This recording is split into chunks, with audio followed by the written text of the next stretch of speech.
It's time for Shawn and Maya in the morning. Quick pitch to Walter, looking for the record, cuts back, he's got it, he's out of it at 25 to the 26-yard line. Walter Payton becomes the National Football League all-time leading rusher. Jordan, open, Chicago with the lead. The Chicago Bulls have won their 6th NBA championship. Chicago has won the Stanley Cup. Palmero over the head of Jenks. Uribe charges, throws, out!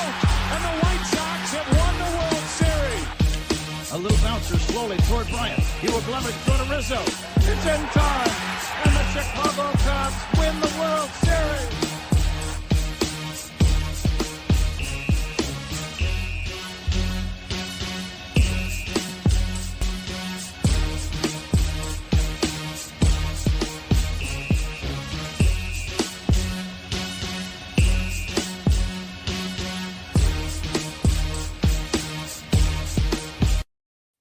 What up, what up, what up? Welcome to Shawn and Maya in the morning on this House Music Monday edition.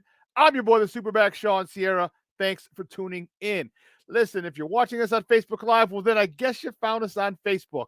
And if you're not following us on Facebook, what are you doing? Go to Facebook, type in Sports Zone Chicago, click the like button, and now you're following Sports Zone Chicago on Facebook, all right?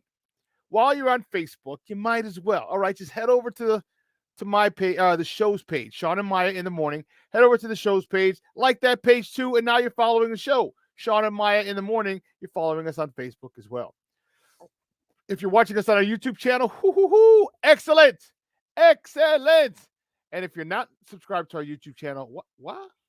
For real? Come on. All right, here's what you do. You go to YouTube, you type in Sports Zone Chicago.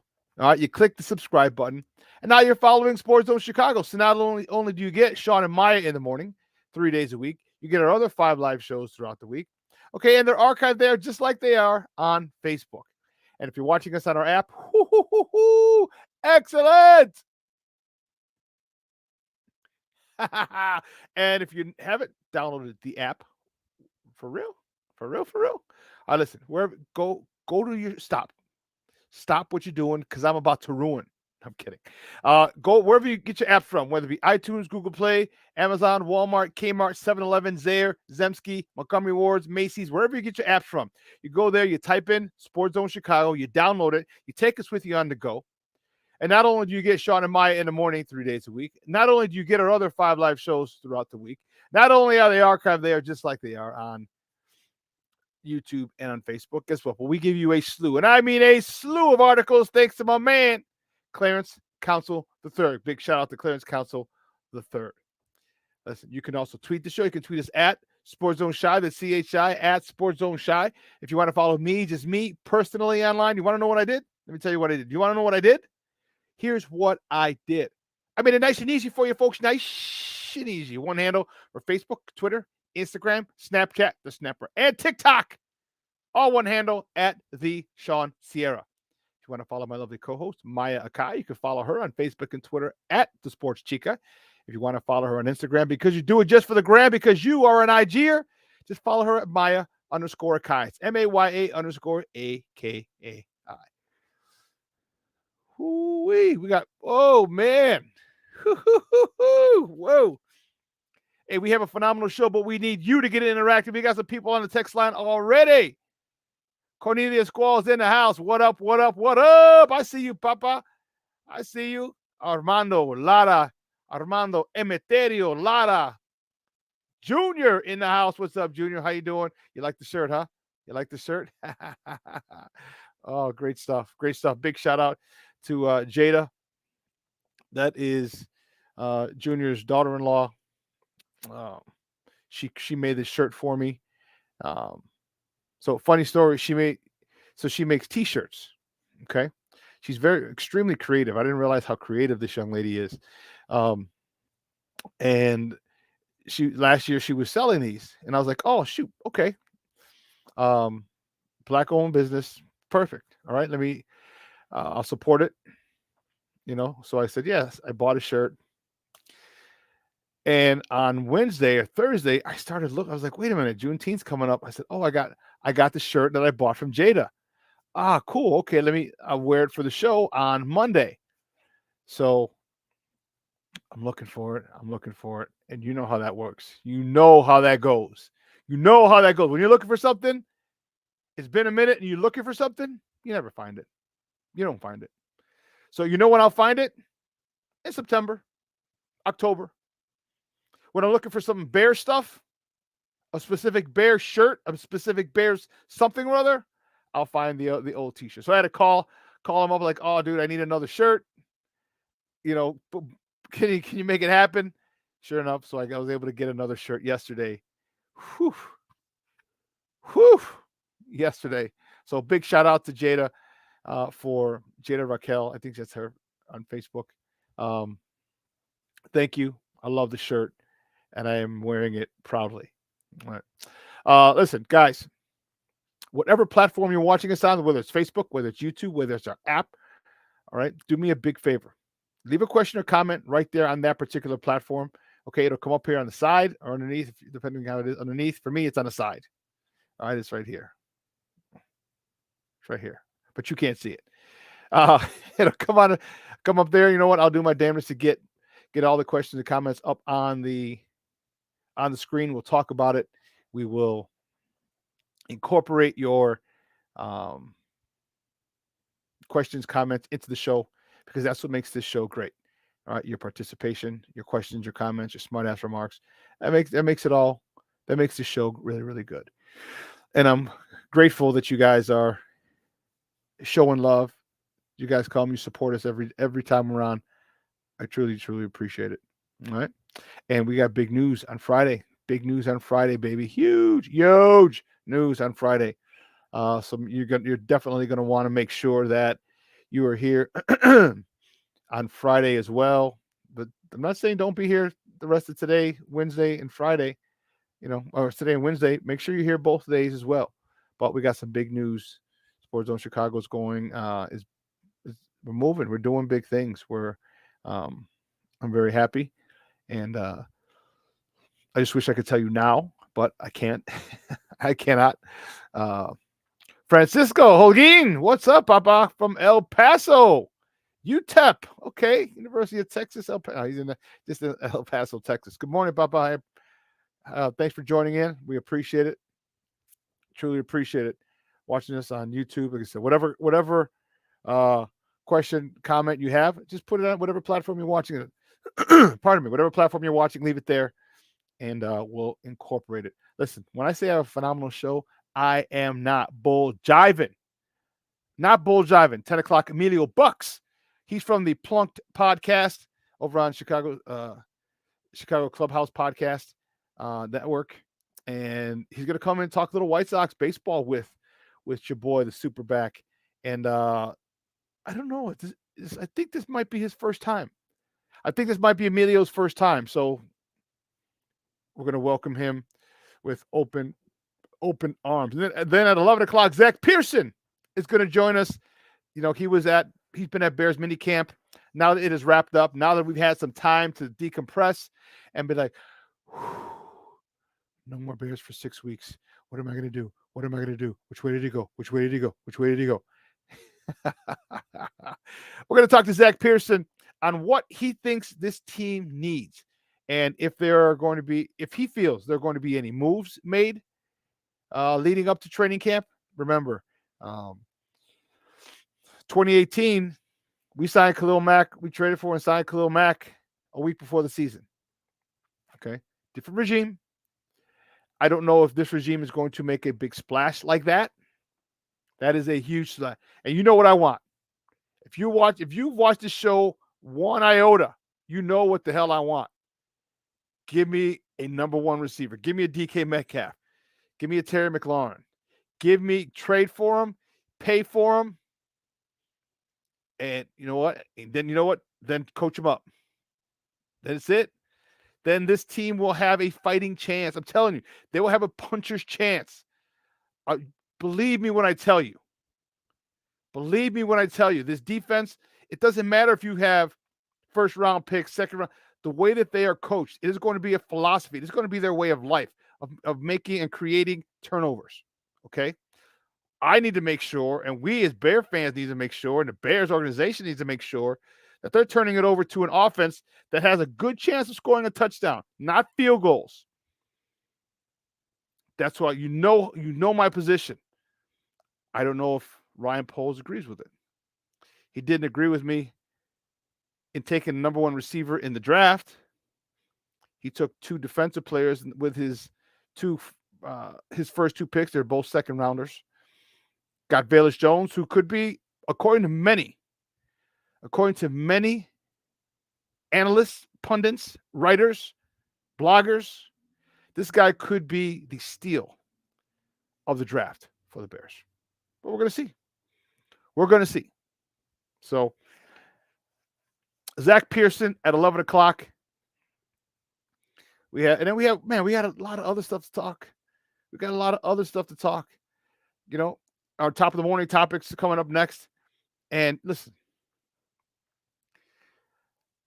first of all, I'm happy about the Dubs. Okay, Golden State won on Thursday. They won the NBA title. This group's fourth, or this core's fourth. Steph, Clay, Draymond, Kevon Looney, Andre Iguodala. They've won four. Steve Kerr. It's the seventh in the franchise, in the history of their franchise. Okay, so it's the seventh. So they actually they just passed the Bulls, who they were tied with 6. Okay, and I don't know if the Bulls are going to win another one soon. Hold on, we'll see. But there's a situation going on that I found a little interesting. A little situation. You know, why are people still giving Chicago people not enough love? Okay. We're going to talk about this. We're going to talk about a guy who should be getting some love as a Chicago's very own West Side guy who should be shown a lot more. And it's actually not even love, it's fact. You know how ESPN likes to diss my White Sox? They have they have it out for my White Sox. They do. They left them off in team championships. This went back in 2016 when the Cubs were on their championship run, and they talked about all the teams in Chicago that won a championship, but they left the White Sox off. And the reasoning was Cub fans might get mad. I was befuddled. I'm like, but they won a title in 2005. So whether Cub fans or whoever, it doesn't even matter. Whoever, if they're mad or not, it doesn't matter. It's history. It's part of Chicago history. And ESPN, once again, they made a big deal about it, about this guy, Juan Toscano Anderson. I'm going to talk about it and why Mark Aguirre should be a little miffed and a little annoyed. I don't know if he is. I am, because you misrepresent the facts. And that's one of the things that I hate about big corporations and things like that, because they have the masses following them. Whatever they put out, their agenda is what's taken as law. But ESPN was wrong. They were wrong big time. And believe me, there's no disrespect, no shade for Juan Toscano Anderson from the Golden State Warriors, but we're going to talk about where they messed up, and I'm not very happy about it. I'm not very happy about it at all. So you're going to want to stay tuned to what I have to say and what this whole topic is that I'm referring to, because there's no reason for it. You pay a lot of people a lot of money to make sure you get information correctly. This is how Main Street, this is how the big media companies can steer you in a direction that they want for their own personal agenda. People don't realize that. This is why I love doing this show. Because we'll give you the facts, Jack. We'll give you the facts, Jack. And we have no agenda. Except, so I guess we do have an agenda. The agenda we have is to give you the facts. I'm not trying to make you like me. I'm not trying to make you like what it is, my view. I'm not trying to make you think a certain way. I'm not putting a spin on anything. I'm giving you my take. We here give you our takes. Okay? But it's factual based. What ESPN did was non-factual. They were wrong. And they need to be called to the carpet for it. And then a public apology has to be made to my man, Chicago's West Side's own, Mark Aguirre. We'll talk about that. I thought it was bullshit. You shouldn't do that. Big corporation like that, and you do it wrong. No excuse. None.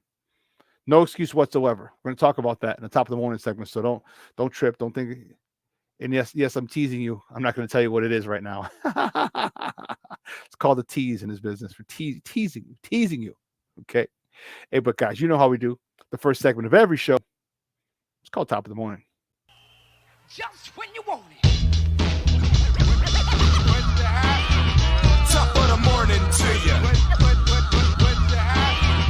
Top of the morning to you. Top of the morning to you.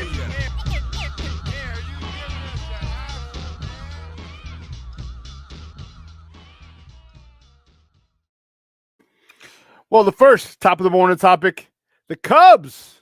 Yes, baby. Yay. Well, the Cubs yesterday, they fall to the Atlanta Braves yesterday. And let me tell you something. They fall to the Braves 6-0. However, they won the series 2-1.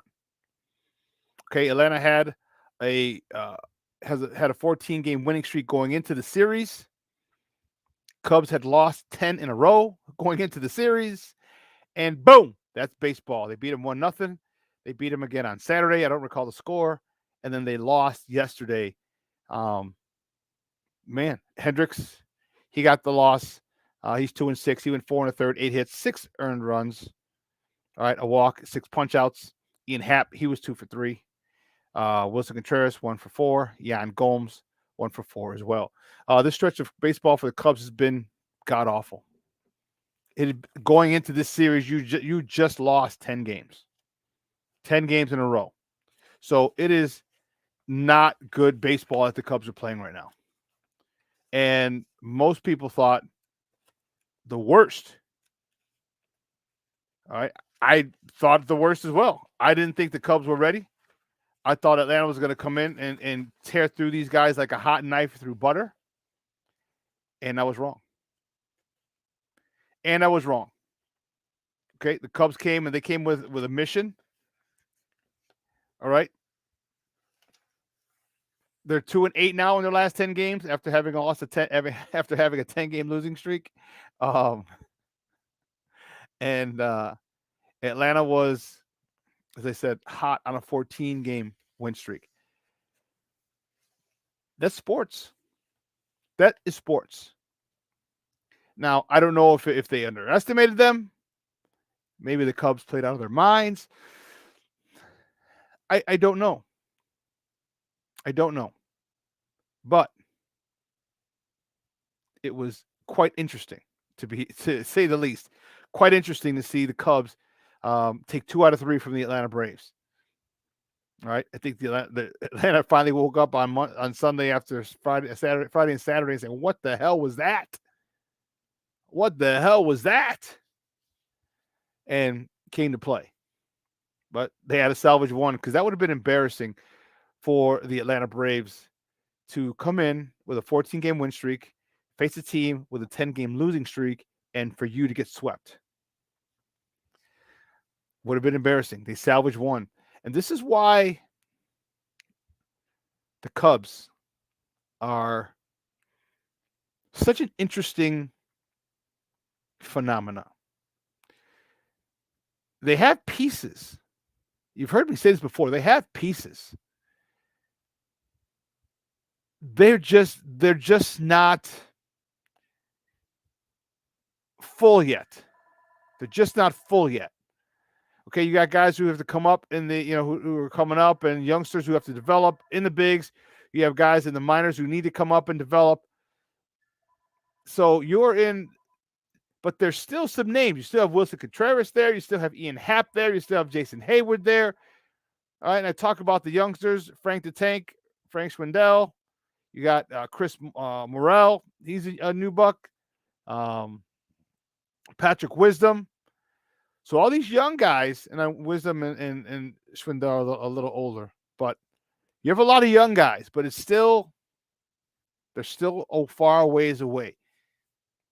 Interesting, maybe a little frustrating to watch at times, and I think many Cub fans would classify it as frustrating, and I get it.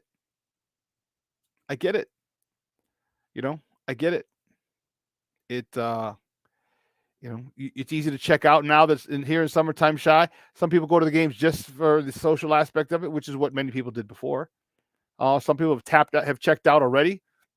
The Cub fan, what are you guys doing? What are you doing for or due to this? I don't know, extremely poor season. What are you guys doing? Just leave me a question, leave a comment or question right there on the post, wherever you're watching it. What are you doing now for Cubs games, Cub fans? Do you watch them? You say, nah, I'll catch them next year. I'm going to Taste of Randolph. I'm going to the beach. I'm going to London House, a rooftop. What are you doing? Instead of Cubs games, are you watching them or what are you doing? Because I would probably be a little annoyed as well. So and you know what? You have every stinking right to be. Okay. Well, the next top of the morning topic, my White Sox. My White Sox fall to the Houston Trastros. The Houston Cheaters 4-3 yesterday. They lose the series 2-1. Gosh, we needed that one yesterday. Let me tell you, we needed that one. We needed to have a series win against a contender. Houston is a contender. Kopech, he got the loss. He's 2-3 on the season. He went 5 innings, 7 hits, 4 earned runs, 1 walk, 4 punch outs. Andrew Pollock, AJ Pollock, he was 2 for 3 with an RBI. I'm sorry, with a triple.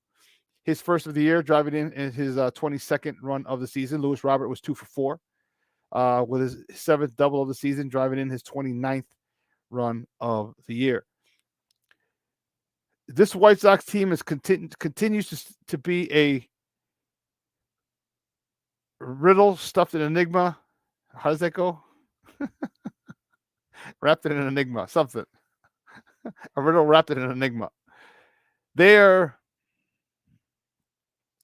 good news. There is some good news on the front. Tim Anderson comes back today. Okay, Tim Anderson comes back today off the IL. Remember, he had a groin injury. And let me tell you, the baseball diamond is exactly where Tim wants to be right about now. He's got a lot of issues going on personally, okay, that keep arising.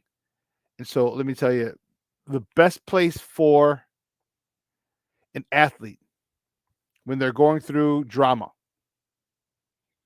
okay, is on the field or on the court or on the ice. Okay.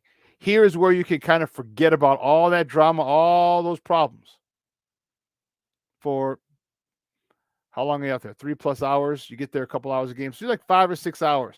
So a quarter of your day, and hopefully you sleep 8 hours. So that'll be 14 hours. So over half of your day, you don't have to think about and deal with this other drama that's going on in your life. Now, granted, it's self-induced.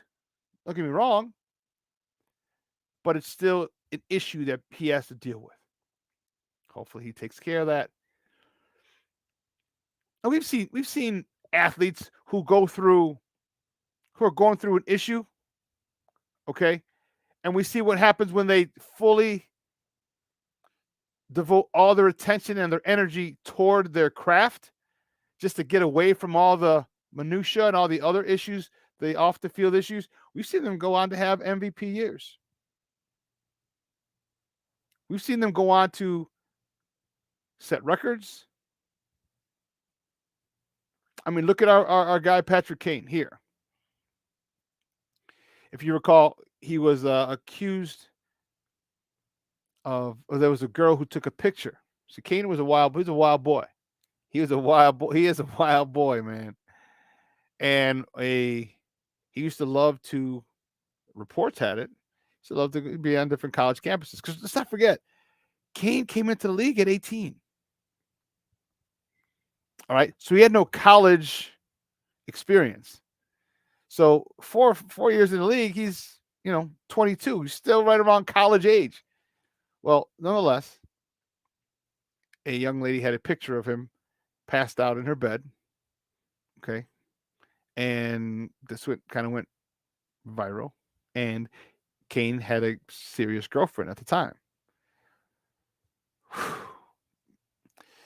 Also, Kane if you remember, Kane got accused of rape, of sexual assault. And it was interesting because this sexual assault accusation came in right after he signed his last deal. Right after. How coincidental that takes place. But that's neither here nor there. So, obviously, he had some issues on the home front. And let me tell you, he went to work. He devoted all his energy to hockey and was the league's MVP. So, whatever you're going through, Tim, we're with you, brother. But don't let it take away. But make sure that you focus all your energy, your anger, your hatred, whatever about the situation, focus it toward the baseball field or on the baseball field. It will do you wonders. It will do you wonders because the Sox can use, and I'm not saying you haven't been doing well. Tim Anderson's been playing very well. He's hitting 350. Let me know what? Let me double check. I don't want to misspeak. He's up there with in the leaders. He's batting 356 right now. 356. That's pretty damn good. And I love the fact that Tim has, since 2017, Tim has really turned himself into a really, really, really good hitter. Tim Anderson was an athlete, and he made himself into a very good, above average, a very good baseball player. I don't know about great, but a very good one. Let's just say he has a flair for the dramatic. Okay, he loves the spotlight. He loves the stage. He loves big moments. He loves when the lights are on. He loves when they're the only game on, the only show in town, the only game on TV. ESPN, Sunday Night Baseball or the Field of Dreams game. He loves it. He thrives in those situations. He does. Let's hope he can thrive the rest of the year. Let's hope he can stay healthy the rest of the year, because if he can, the cavalry's coming, Tim. White Sox fans, the cavalry's coming. Tim Anderson's coming back. We just got Lance Lynn back. Jimenez I know his timetable is pushed back a little bit. But we are going to, Michael Kopech just came back. It won't be long before the entire fully assembled roster, this core of young talent that they signed, most of the young talent that they've signed long term, talking Yohan Moncada, Eloy, Lou Bob, Tim Anderson. Okay. They'll be back. They'll all be back. We've only played a handful of games together. And the games we have, someone was struggling. It was probably Yo-Yo, probably my man Yohan Moncada. And, I was a little, and don't forget, at the top of the hour, we're going to talk to Emilio Bucks from the Plunked podcast about this White Sox. I was hoping that 5-for-6 game that he had, where he added 40 points to his batting average, could have propelled him this whole series, and it didn't. I was hoping that we could see the confident Yoan Moncada again that we saw last week, but we didn't. So at this point, I am in. I don't know.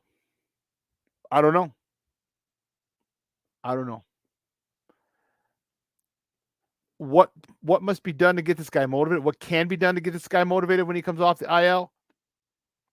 First of all, he's got to stop going on the God blessed IL. What are you going to do with Berger?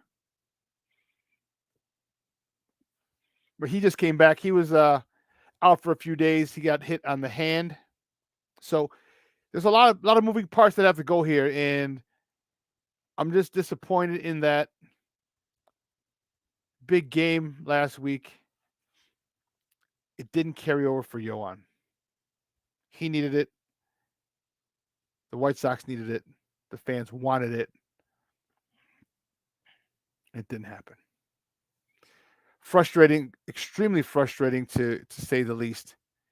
So, well, listen, we got to take a quick break. All right. And on the other side of the break, we have more top of the morning topics. So don't go anywhere, folks. Keep it locked right here. Shawn and Maya in the morning on Sports Zone Chicago.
At a time when the news seems as subjective as the partisan politics dividing this country, independent professional journalism has become a resource people need to get the honest and accurate information for their lives. That's why I created JCoinReports.com. As a born and raised Chicagoan, I know this city better than anyone. So my investigative stories are all original, and they'll go deeper to expose the truth by using information obtained from public information databases and in-depth interviews with the movers and shakers. My feature stories will introduce you to people and businesses who are changing the world, not just Chicago. My missing person stories will spotlight those who you don't hear about in the mainstream media who are often overlooked. If you want to hear my personal views on things around the world, check out my blog site, which is based off of factual information on my life experiences. There's also past episodes of my weekly sports podcast show, What's Up Cuz, that I host with my real-life cousin, Lance Urban. So if you're looking for all this information and more, check out jcoinreports.com and follow me on Twitter at jcoin.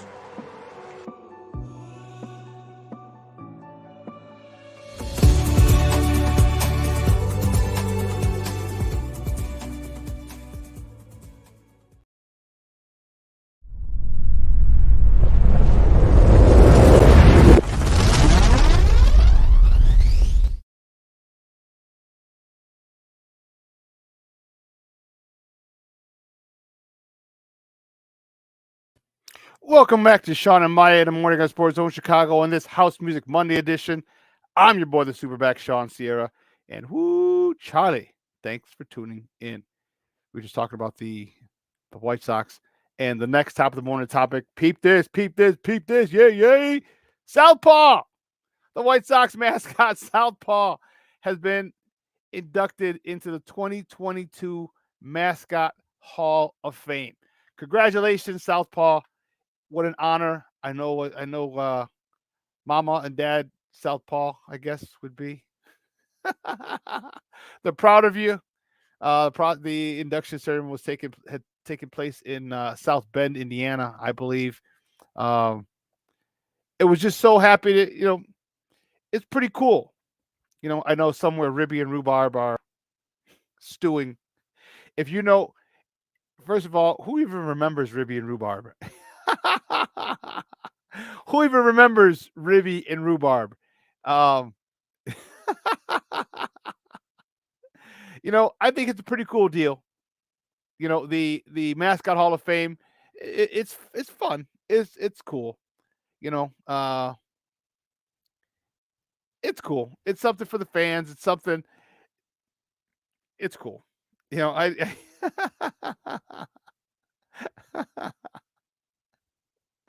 they have a Hall of Fans now too.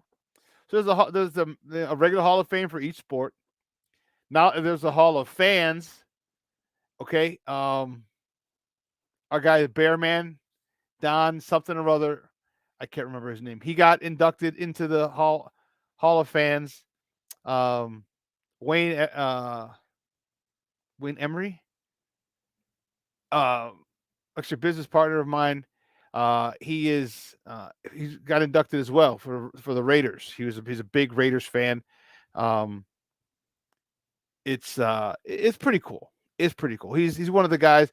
He's all decked out in his silver and black. He got the spike shoulder pads, and the Violator is his nickname.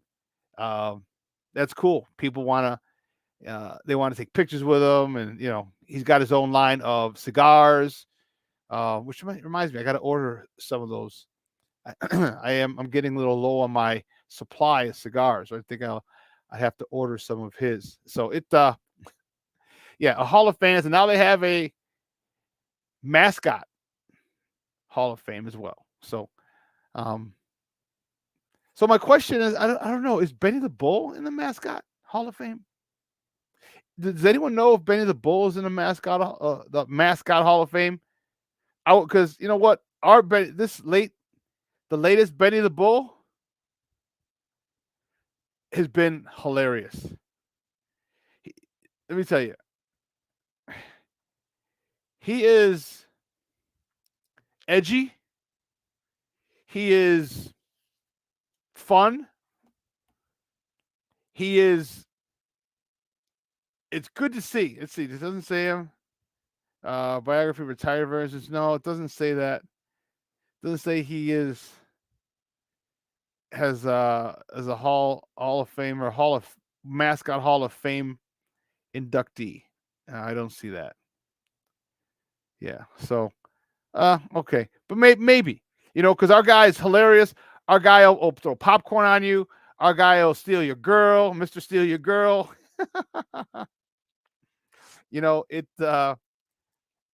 Hopefully it's not long before Benny gets in there. Okay. Who's Armando? Good question. Who's the most famous mascot, the San Diego Chicken or the Philly Fanatic? That's a good question.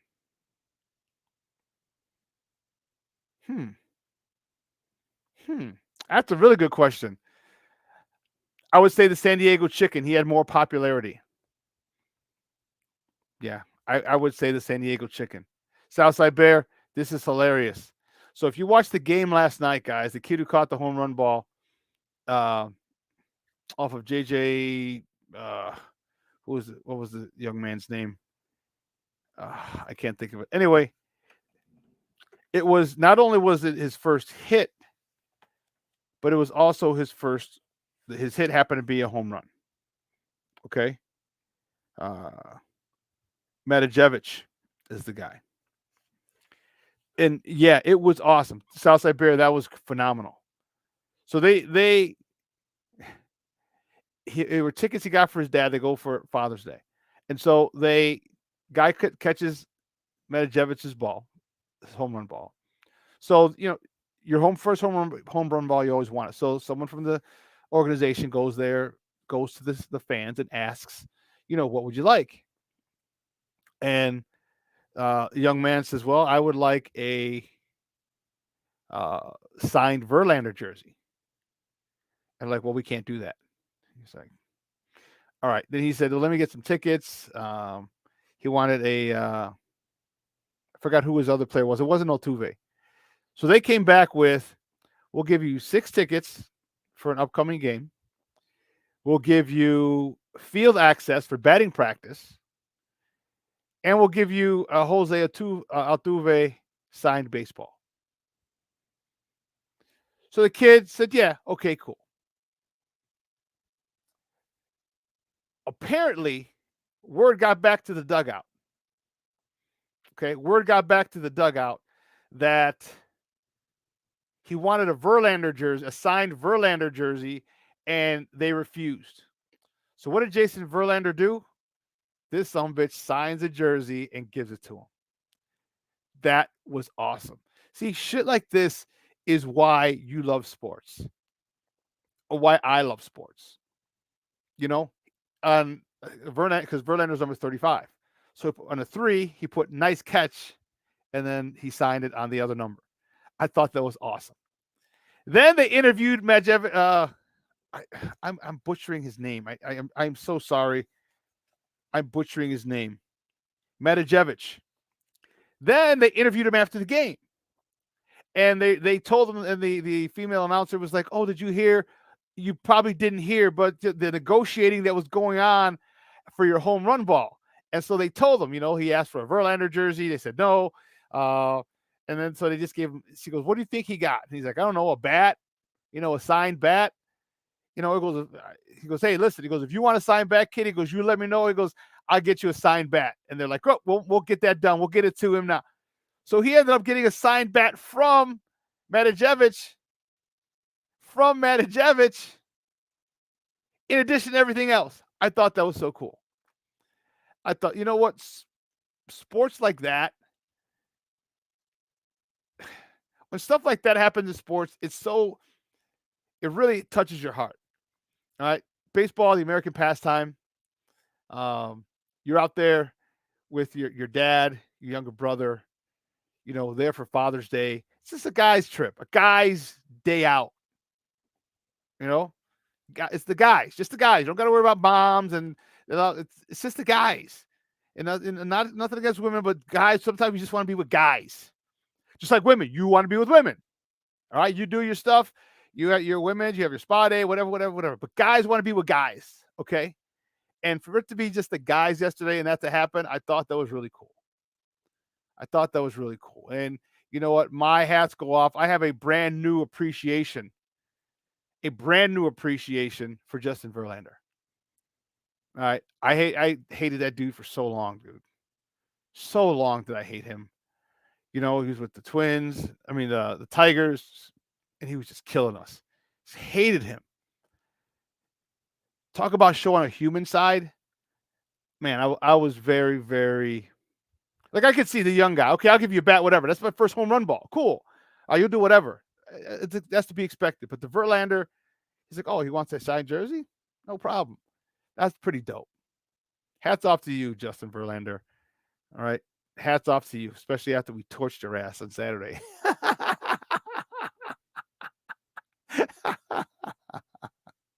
Hey, behave there, Junior. Behave. Oh, behave. She's a very attractive woman. Yes, she is. A very attractive woman. But yeah, that was pretty cool yesterday watching that. And it's cool that the White Sox were on primetime. I love it. You asked for it, and I know we lost, and that sucks. But we had a tie run at first. A tie run was on. We just couldn't get him over and get him in. That's all. Nothing more, nothing less. Couldn't get him over, couldn't get him in. So it stunk. I would have loved a big victory yesterday on TV. Couldn't get it done. Could not get it done. Moving on. The next top of the morning topic. Let's see where we at. Where we at here? Where we at? Chicago Sky. Oh yeah. Chicago Sky falls to the Indiana Fever yesterday, 89-87. Kalia Cooper with a career high 28 points. Courtney Vandersloot, she dropped 13 with 7 dimes. And Misamin, she contributed with 12 points, 8 rebounds. If you haven't been to a Sky game, and I am one of the people who has not, okay, I didn't go last year. Why? Because I'm silly. I hear those games are super, super exciting. And that is one game I do need to go see. The one thing that I love about the women's game is the passing. All right, as a former coach, I coached basketball for a few years. I played basketball up in high school. Ball movement is key for me. Okay, finding the open shooter, ball movement, and moving without the ball. This is what the WNBA game is. All right, you're not going to see the spectacular dunks, the rim rocking dunks, the skywalkers, the high flyers. You're not going to see that. That's in the NBA. You have a woman or two who can dunk, and that's fine. Okay, but that's not their game. Their game is more skill based, fundamentals based. And Kalia Cooper yesterday was unstoppable. Unstoppable. Okay. One of the stars of the championship run from last year. One of the things I love about her when she posts up, because that is so archaic in the men's game today. You don't have guys who post up. I'm from the era of the 80s and the 90s, early 2000s. You had big men. Okay, I'm talking Patrick Ewing. I'm talking Robert Smits. I'm talking Shaq. I'm talking John Koncak. I'm talking Alonzo Mourning. I'm talking Tim Duncan. All right. These guys, it was a different game. You know, now you got 7-footers shooting threes. I love the banging down low, which we still should do. It still should be part of the NBA game. It's not very much anymore. Especially with the three-point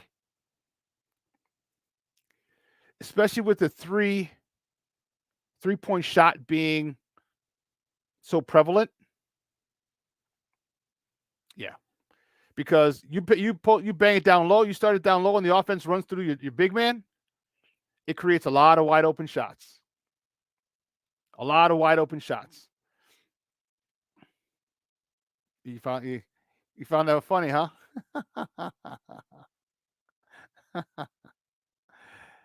Well, it's more skill-based than athletic-based. And I'm not saying that the NBA is not skilled. No. But the athleticism is greater in the NBA than, I'd say, the skill set of a lot of people. Their athleticism is greater than their basketball skill. Of course, you got your Ja Morants. You have, and even Ja Morant's not that skilled. Ja Morant is a high flyer. Okay. But I also said fundamentally sound. Well, those are skills. You work on the fundamentals. And this game is more fundamental than the big man, than the NBA. I'm glad I entertained you, Papa. I'm glad I put a smile on your face. That's good. But yeah, I gotta get to a Sky game. They are the defending champs. All right, they're the last defending champ in this city, and it's awesome.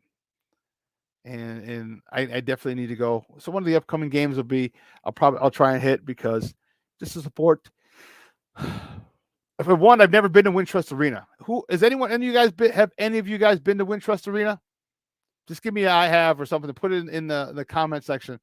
have any of you been to Wintrust Arena? I know DePaul plays there; it's their home. They have a lot of concerts there, right there on Cermak, just east of Michigan. I think it's Cermak in Indiana. But I've never been, and I heard sight lines are great. I heard there's not a bad seat in the house.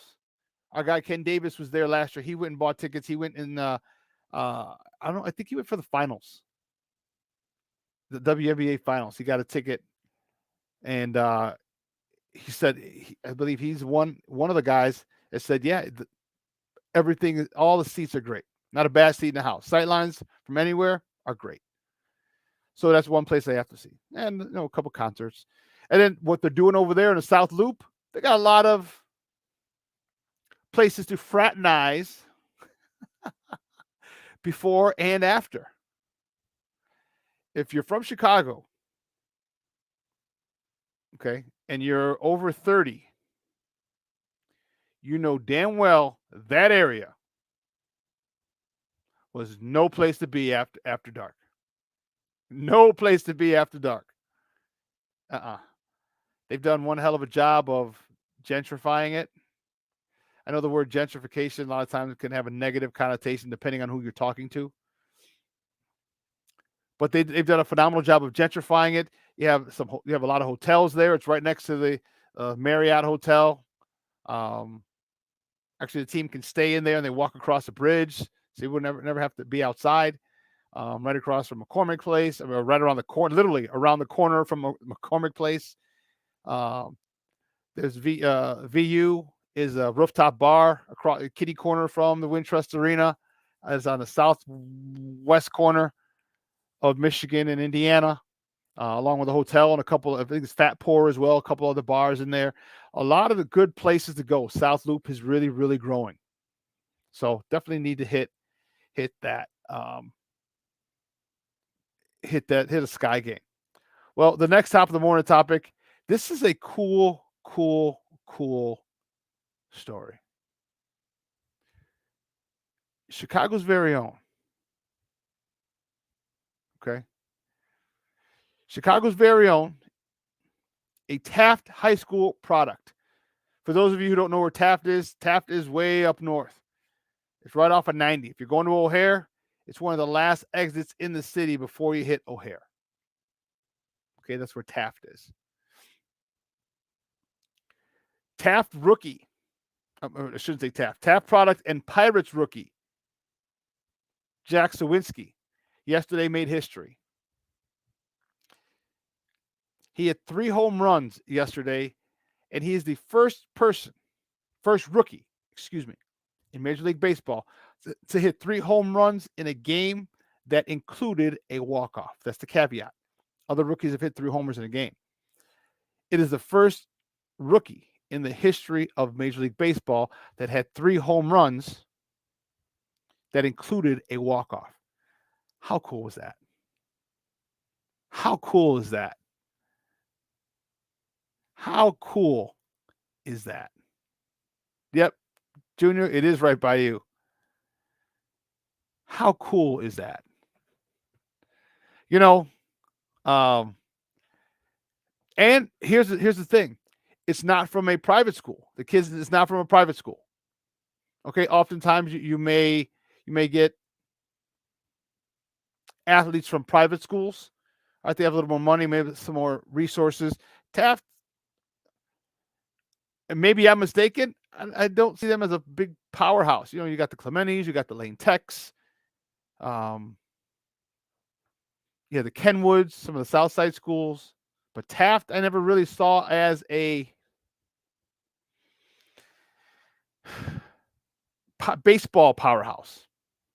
But you know what? You don't have to be a baseball powerhouse to produce one great athlete, and they did. And the guy's he's in the show, and you know what? I thought that was cool. Chicago. You know what? We talk Chicago sports, and I thought that was something that we had to discuss because I think that was pretty cool. That was pretty damn cool. I wonder if his high school coach watched. And you know what?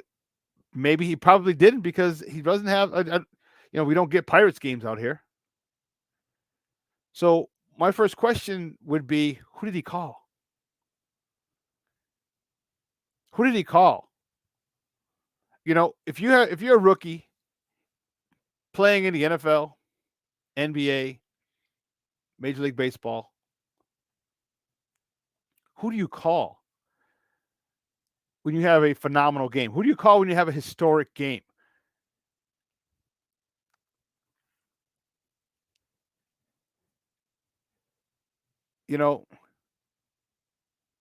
Yeah, St. Rita is a baseball powerhouse. They haven't had any great players get to the league and make noise. They had a couple.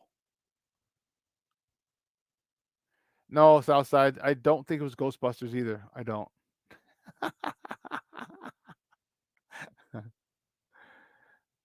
Taft won it in Mondo. Kenwood also. Yeah, Kenwood's got a real good baseball team. Yep. That's good stuff. But that was just a feel-good story. A Chicagoan made good. Hopefully his career continues to take off and is on an upward trajectory. Let's try and keep an eye out for Jack Sawinski, the name Jack Sawinski, and see how his career moves forward. Listen, we have to take a quick break. Right? And on the other side of the break, we're going to welcome my man, Emilio Bucks. And let's say this is the first time I believe he is here on Shawn and Maya in the morning on Sports Zone Chicago. So we're going to, we're going to welcome him, and I'm looking forward to having him because we got some good conversation, baby. We got some good conversation. This White Sox team. Woo-sa. Woo-sa. Emilio Bucks coming up next. Keep it locked right here, folks. Shawn and Maya in the morning on Sports Zone Chicago.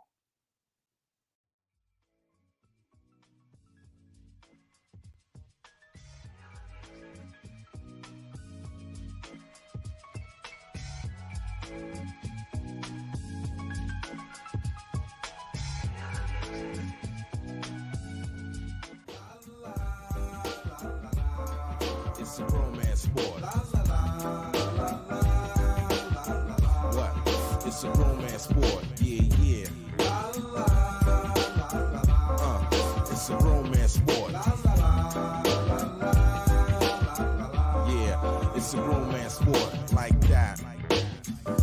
This one going out.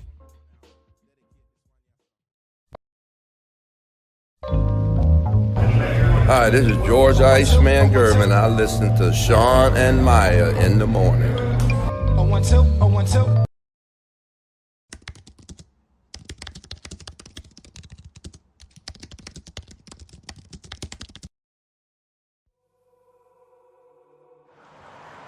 At a time when the news seems as subjective as the partisan politics dividing this country, independent professional journalism has become a resource people need to get the honest and accurate information for their lives. That's why I created JCoinReports.com. As a born and raised Chicagoan, I know this city better than anyone. So my investigative stories are all original, and they'll go deeper to expose the truth by using information obtained from public information databases and in-depth interviews with the movers and shakers. My feature stories will introduce you to people and businesses who are changing the world, not just Chicago. My missing person stories will spotlight those who you don't hear about in the mainstream media who are often overlooked. If you want to hear my personal views on things around the world, check out my blog site, which is based off of factual information and my life experiences. There's also past episodes of my weekly sports podcast show, What's Up Cuz, that I host with my real-life cousin, Lance Irvin. So if you're looking for all this information and more, check out jcoinreports.com and follow me on Twitter at jcoin.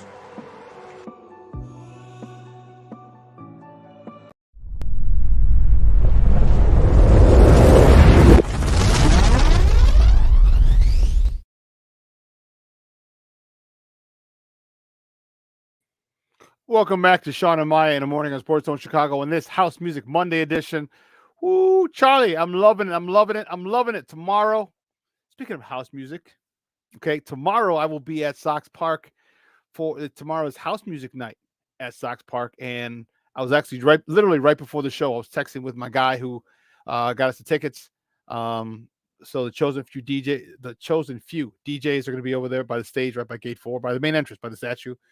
And I was like, whoa, but wait a minute, that's going to get crowded. That's going to get a little crowded over there because I know he's got a group going. My guy Hirsch, big shout out to Hirsch. Hershey boy, Hirsch Mosqueda. He's been doing these group outings for years. He calls them Hirsch outings. 8-10 years now. He has 5 of them, usually 5 each year. Unfortunately, the rules have changed a little bit because of Sox. I don't know what they're thinking, but that's neither here nor there. But tomorrow, we got a big group going. Just think about all the other people that are going to go for house music, and the weather's going to be nice. It's going to be hot tomorrow, too. It's going to be hot. Woo, Charlie. While the Blue Jays are in town, that's what I'm talking about, baby. That's what I'm talking about. Woo, house music, baby. House music all night long. Say what? House music all night long. Say what? I love it. I love it. I love it. Well, listen, my next guy is I believe it's his first time here. I'm not sure. Let me double check with him. I went back and looked and see it in the other shows. I didn't see his name. So I was like, damn, this is really his first time? I'm not sure.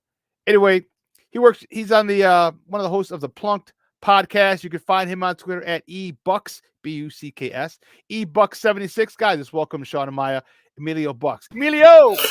Good morning, Shawn. How are you, sir? I am wonderful. Thank you for asking. Yes, man. This is my first time here, so very excited to be here today.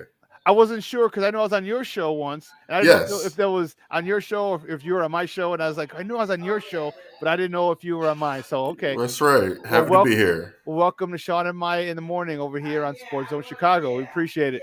Right on, man. So, our White Sox, I caught a little of your show yesterday. And our White Sox are having a little bit of an issue right now.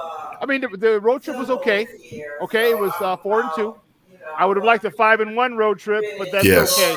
Yes. Talk to me a little bit about yesterday. What happened yesterday? We had a tie run on in the top of the ninth. But talk to me a little about this Astros series, particularly yesterday's game.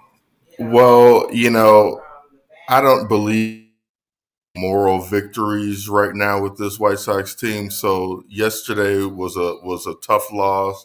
The first game Friday night, the complete blowout, was a terrible loss, but at the end of the day, they're just 2 losses. We don't get any points. We're not going to get the division by just playing teams tough and coming up short. And so overall, a successful road trip. Last night, Kopech didn't have his best stuff, left a couple pitches hanging. But we had a chance to win it in the end and just couldn't pull it together. But they also have a short porch in left field too. That's a little annoying as well. I mean, yeah, you get a guy who his first major league hit for the Astros, and then another guy who's batting 177 hits a home run. So it was just, it was that short portion is kind of just like some bad luck, and our offense still not being able to quite capitalize in those timely situations. Offenses look better in recent times, but just still problematic, Yeah, it is. It's a lot frustrating because we're waiting for this team to finally gel, waiting for this team to finally start firing on all cylinders, but we're dealing with a lot of injuries, and is people like to say, well, injuries aren't an excuse. They really are. If you got guys who are signed 6 years, 7 years, 40, 50, 70, $80 million, and they're not playing, guess what? The guy behind them is not making 40, 60, $80 million for a reason. So there's going to be a drop off in talent. There's going to be a drop off in production. Absolutely. And so we're still waiting right now. And then the talent we do have up is not hitting. My man Yo-Yo, talk to me about him because I'm a big Yo-Yo guy, dude. I love me some Yoan Moncada. Okay. I love my man, but he is struggling like a son of a gun, boy. Yeah, man. I gotta admit, man, I'm kind of falling out of love with Yo-Yo right now, man. I'm still waiting for that 2019 Yo-Yo to come back, and I'm just not seeing it. I really feel like he hasn't been the same since COVID, man. You know what I mean? And I don't know if I know that's real, but I don't know if that's a real thing as far as his drop off in offensive production. He's got some problems going on with his swing that needs some correcting. He's just not correcting them, and I don't know. You want to point fingers. Was it Frank Minichino, the hitting coach, is not helping him enough, or is Yo-Yo really? He's struggling. He's struggling to stay healthy. Another hamstring injury. I mean, injuries are part of the game, but what's up with the Sox hamstrings? You know what I mean? Honestly, I feel like this may be a time to possibly put Yo-Yo on the trade. And I know that's a little crazy, but like this window of winning is a lot smaller than people think. It always is for everybody. Everybody thinks you're going to have this big window. And this is the Chicago baseball team. We don't have big windows. We're not the Yankees. We're not the Red Sox or the Dodgers where we're always going to be in contention. We got to strike while the iron is hot. And right now, what I'm getting out of Jake Berger is we get a bit of a drop off in defense with Berger at third. A noticeable drop off in defense. Very true, but which is another one of the White Sox issues. But right now, we just needed that hitting, and even with Berger just DHing, that's fine. While and him playing a little bit of third while Yo-Yo can get it together with his health. But I don't know. I know you're a big fan of his, but part of me feels like he could be somebody that you can trade and get stronger at the second base area. Okay, Southside Bears said apparently Yo-Yo's diet is terrible, like Twinkies and just all sugar. Maybe that's why he gets hurt all the time. Well, I can't confirm that. I don't know that, Southside Bear. But a lot of these younger kids, and he's just 25, 26. Yeah. Their diet isn't necessarily the best because their metabolism is on 150. Right? Mm-hmm. Trust me, I remember those days. Me too. Just because a guy is skinny doesn't mean he's healthy, and exactly. and that's the misconception. Exactly. So even with that thing, I'll tell you what, hydration is huge, but also pregame and postgame stretching is huge. And this is why I'm having an issue, being a former football coach, a strength and conditioning coach, and a track coach. Like I never had any hamstring injuries, with my players. And it's frustrating when you see they just got a new strength and conditioning coach. So they fired the old one because of the soft tissue injuries. Then they got a new guy and there's still soft tissue injuries. So a deep dive needs to be taken into how they're stretching these athletes, because there's no reason there should be less than a 20 to 30 minute warm up before each game. And I'm kind of wondering, again, I might be reaching and pointing fingers. I'm kind of looking at the manager, like how Tony La Russa, how hard is he really pushing these guys to have these guys prepared? And that's what I'm seeing a lot in a lot of areas with this team. It just seems to be a lack of preparedness. And I feel like that's the manager's job, to have this ball club player, have his team prepared. And I mean, there's situations, defensive lapses, and they don't run the bases well. Where's Darryl Boston and McEwing are, where are they? How are the base running so bad? There's a lot of places you can put blame, but really, I just feel like you gave the keys to a great sports car to someone, a ton of DUIs, literally, and he's crashing. He's crashing his team, and I hate to feel like we're wasting another year right now, toiling, and they are underachieving hugely. Even with injuries, this team should be winning this division because they've got guys who stepped up. I mean, Andrew Vaughn hasn't necessarily been widely considered one of their star players, but he's playing like it this year. So I love him. I love him in a 2-hole. Yeah, absolutely. And why did it take so long for us to keep him in the 2-hole? I mean, he still has spent the majority of the season batting in the 8-hole. I just don't understand some of the lineups Tony La Russa's put out there. I mean, that's been called into question publicly. So I'm just kind of echoing those sentiments right now, Shawn. Very frustrated. Guys, we're joined by Emilio Bucks. He's from the Plunked podcast on the Chicago Clubhouse Podcast Network, talking White Sox baseball with us right here on Shawn and Maya in the morning on Sports Zone Chicago. I mean, how much Tony can't get all the blame. Tony can't, No. Tony can't say, hey, Tony's not the one not hitting. Tony's not the one having base running gaffes. Like the Lewis Robert one at third. Come on, man. Yeah. The AJ Pollock one going to second. Yeah. And the fly ball when the runner tagged and he tried to go to second. Right. Those are things that not Tony's. That's not under Tony things. And although his lineup construction, I agree with you completely. I just need people to be held accountable. And you know what? If you screw up, I need an ass chewing. All right. Mm-hmm. Yeah. I think Tony's in that grandfather stage.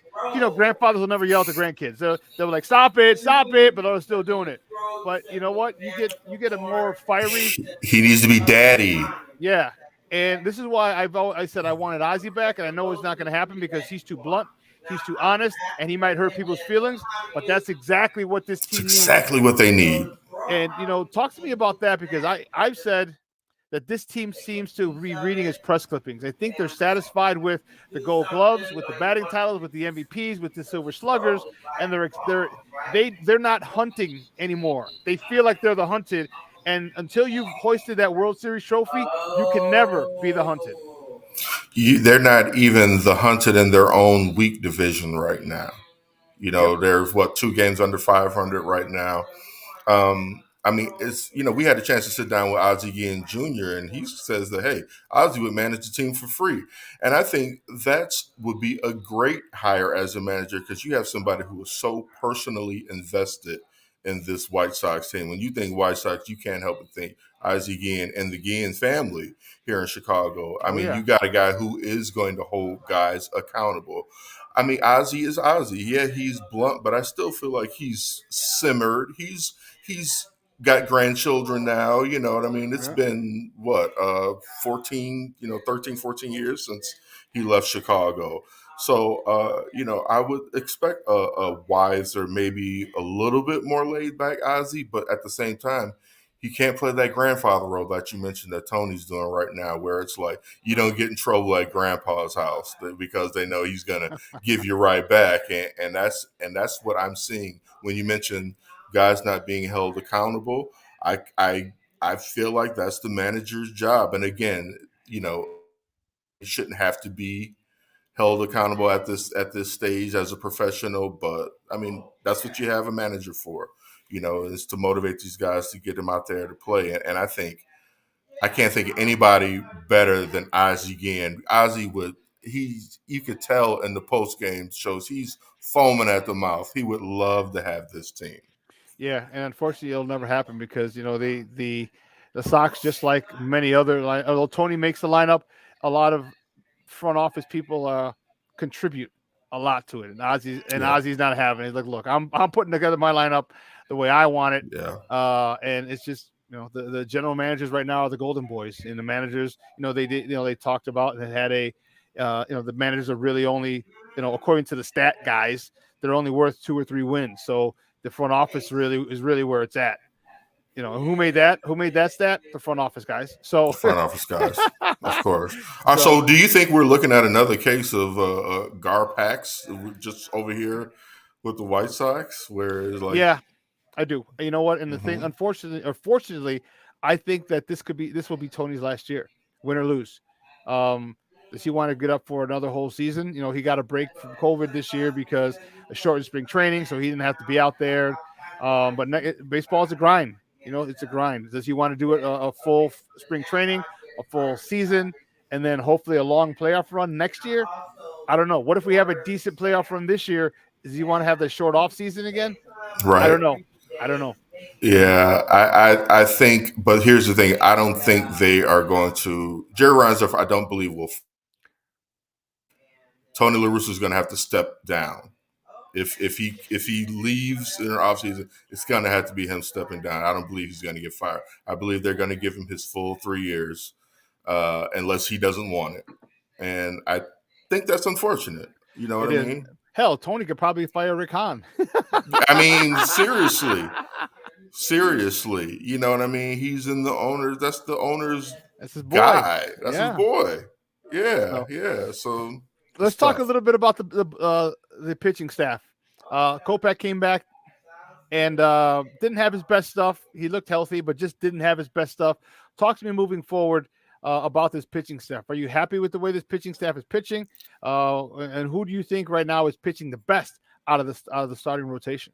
I'm very happy with this pitching staff because we've had a couple of good surprises. I think, to me, the main surprise has been, to me, Vince Velasquez. He has been key while Lance Lynn has been down. Vince Velasquez has really stepped up to the plate and handled business.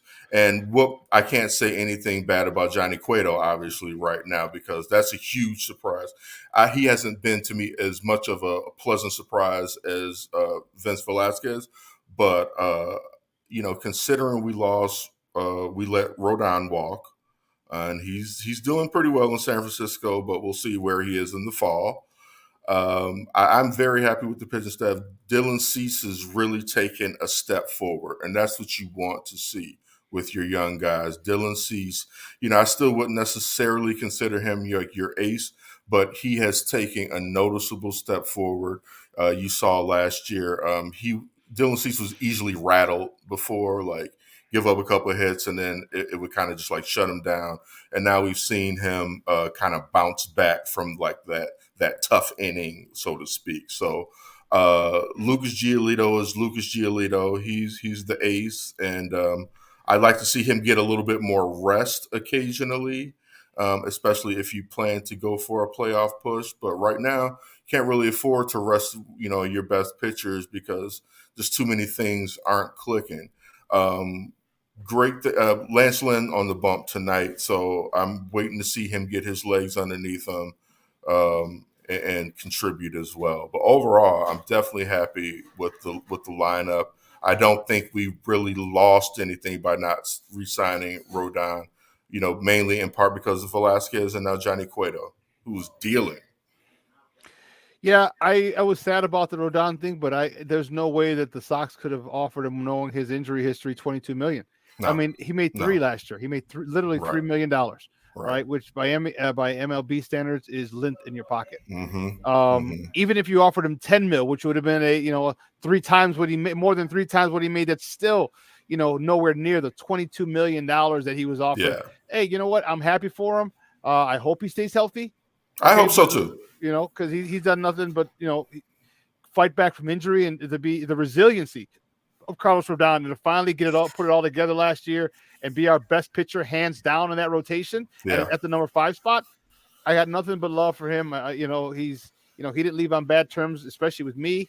It just, he was priced out by the Sox. Bottom line, $22 million. And if you're Rodon, you're a fool if you don't take that. Absolutely. $44 million. That is literally generational changing money for you and your family. So happy for him. But talk to me about this bullpen, because that's where we're having issues. And how big of a void is Garrett Crochet now? Huge. That was and I was kind of hard on Crochet earlier in the season last year, but he really stepped it up and shut me down. And I was a huge Crochet fan by the end of the year. Huge losing that left hand out of the bullpen. Power arm, hell yeah. Yeah. That was huge. Some other guys have stepped up. Kendall Graveman has been good, but now you're seeing some guys sort of come back down to earth in the bullpen, so to speak. And now the need for Crochet is looming larger than ever right now. And then, of course, Liam is down for a bit of a spell as well. So, it's just like one of those things, man. Like, well, I got a question for you then. Yeah, because I was talking to a buddy of mine, Matt Zawoski, Southside Zoe, and if you're a Sox Twitter, I'm sure you've seen him, Southside Zoe. And he said he's got some birdies. He's got he's made some connects in and around, and he said, don't be surprised if you don't see Liam Hendriks pitch again the rest of the season. If that because here's the thing, and even Liam, there was an article in the paper, I think it was by Daryl Von Shawn, where he talked about, I've had an ace in a UCL UCL tear since '08. So we know what happens when you have forearm tightness. That a lot of times that leads to ulnar collateral ligament issues, leading toward Tommy John surgery. So if that goes down that road, which I hope it doesn't, but it looks like it may, not might, may. Well, who do you like to close? Who do you like closing games out? Because if you're going to go into a playoff run and deep into the playoffs, you need a closer. Who would you be? Who would you peg as the closer? I'm gonna have to look to a guy like possibly a Ronaldo Lopez or even possibly Joe Kelly to help us out in the stretch. A guy who's been there. Joe Kelly has pitched all over the place as far as like whether he was in relief, closing, or whatever. Pitched in the World Series, deep playoff runs, and so I gotta hope that the next guy can step up, like a Kelly or Ronaldo Lopez. That's who I'm looking at. That's who you're gonna and need. that is tragic if that comes to fruition. That is tragic, man. Yeah, that's gonna hurt big time. That's Yeah. gonna hurt big time. So we'll see if it plays out. If his sources, Southside Zoe's sources, are indeed correct. And this is one time I really hope they're wrong.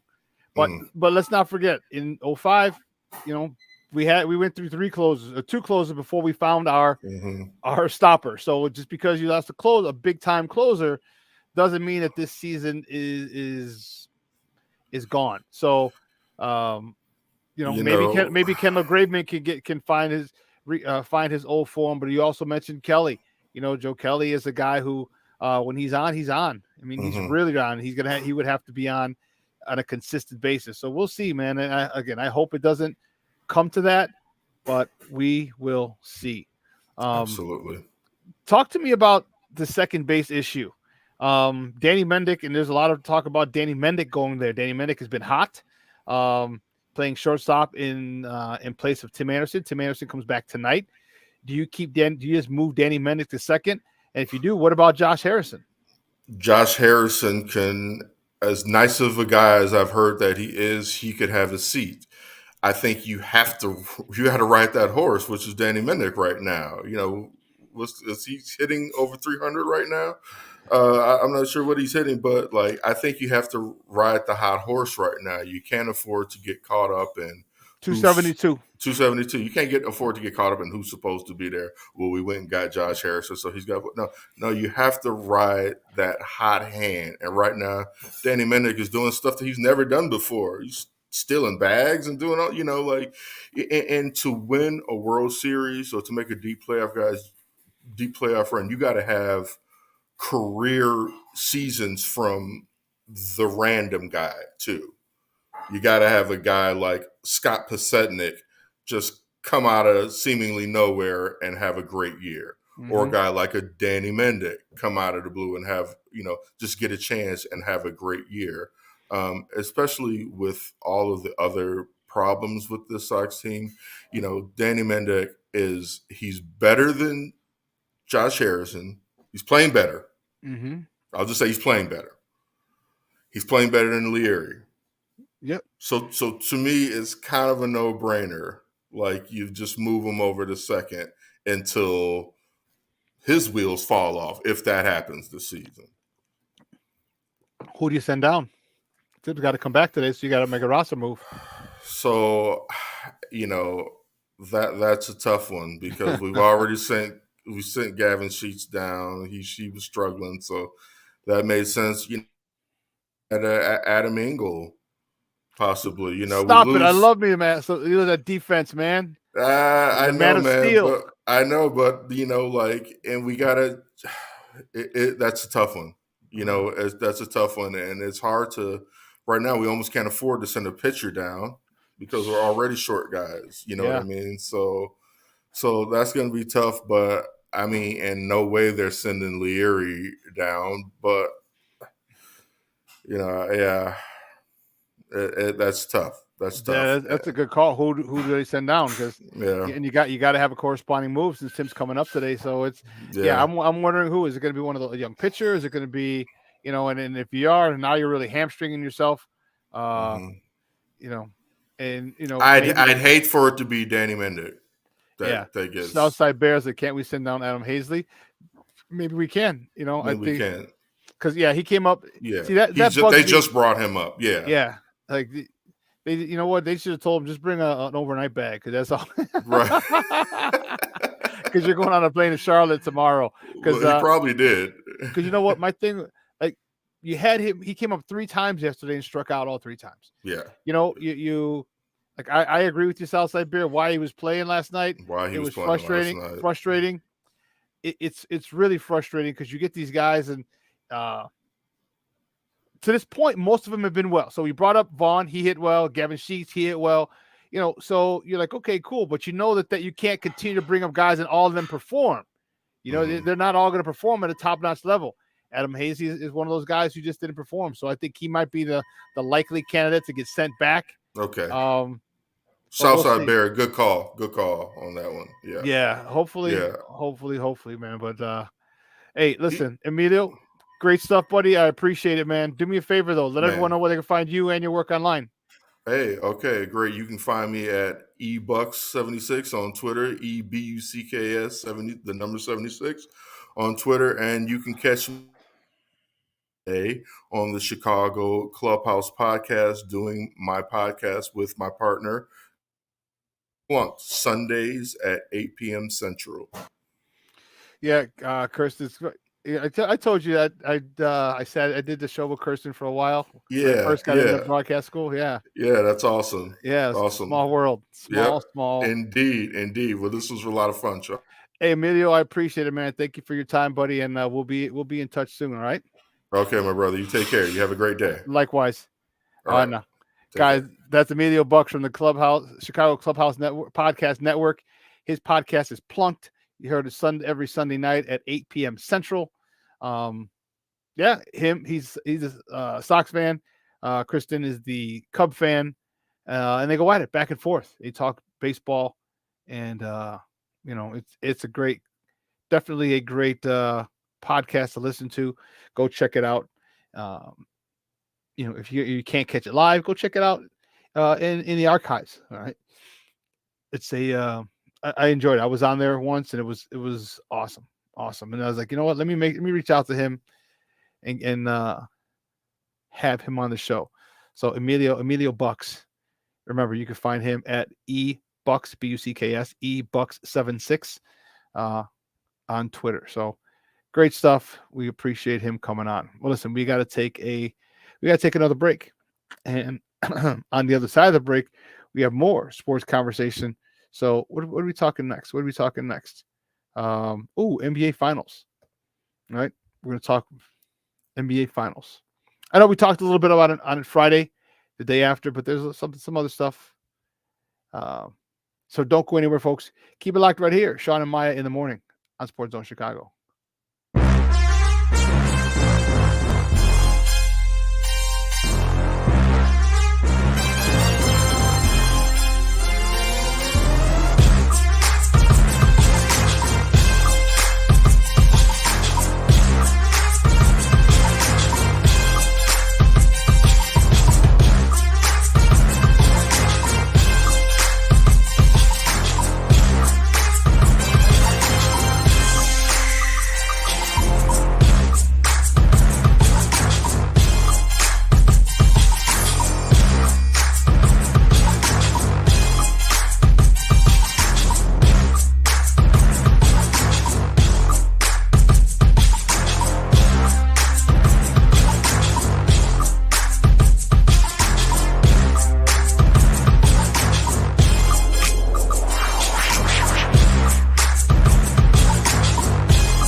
It's a romance sport, yeah. It's a romance sport. Yeah, it's a romance sport like that. This one going out.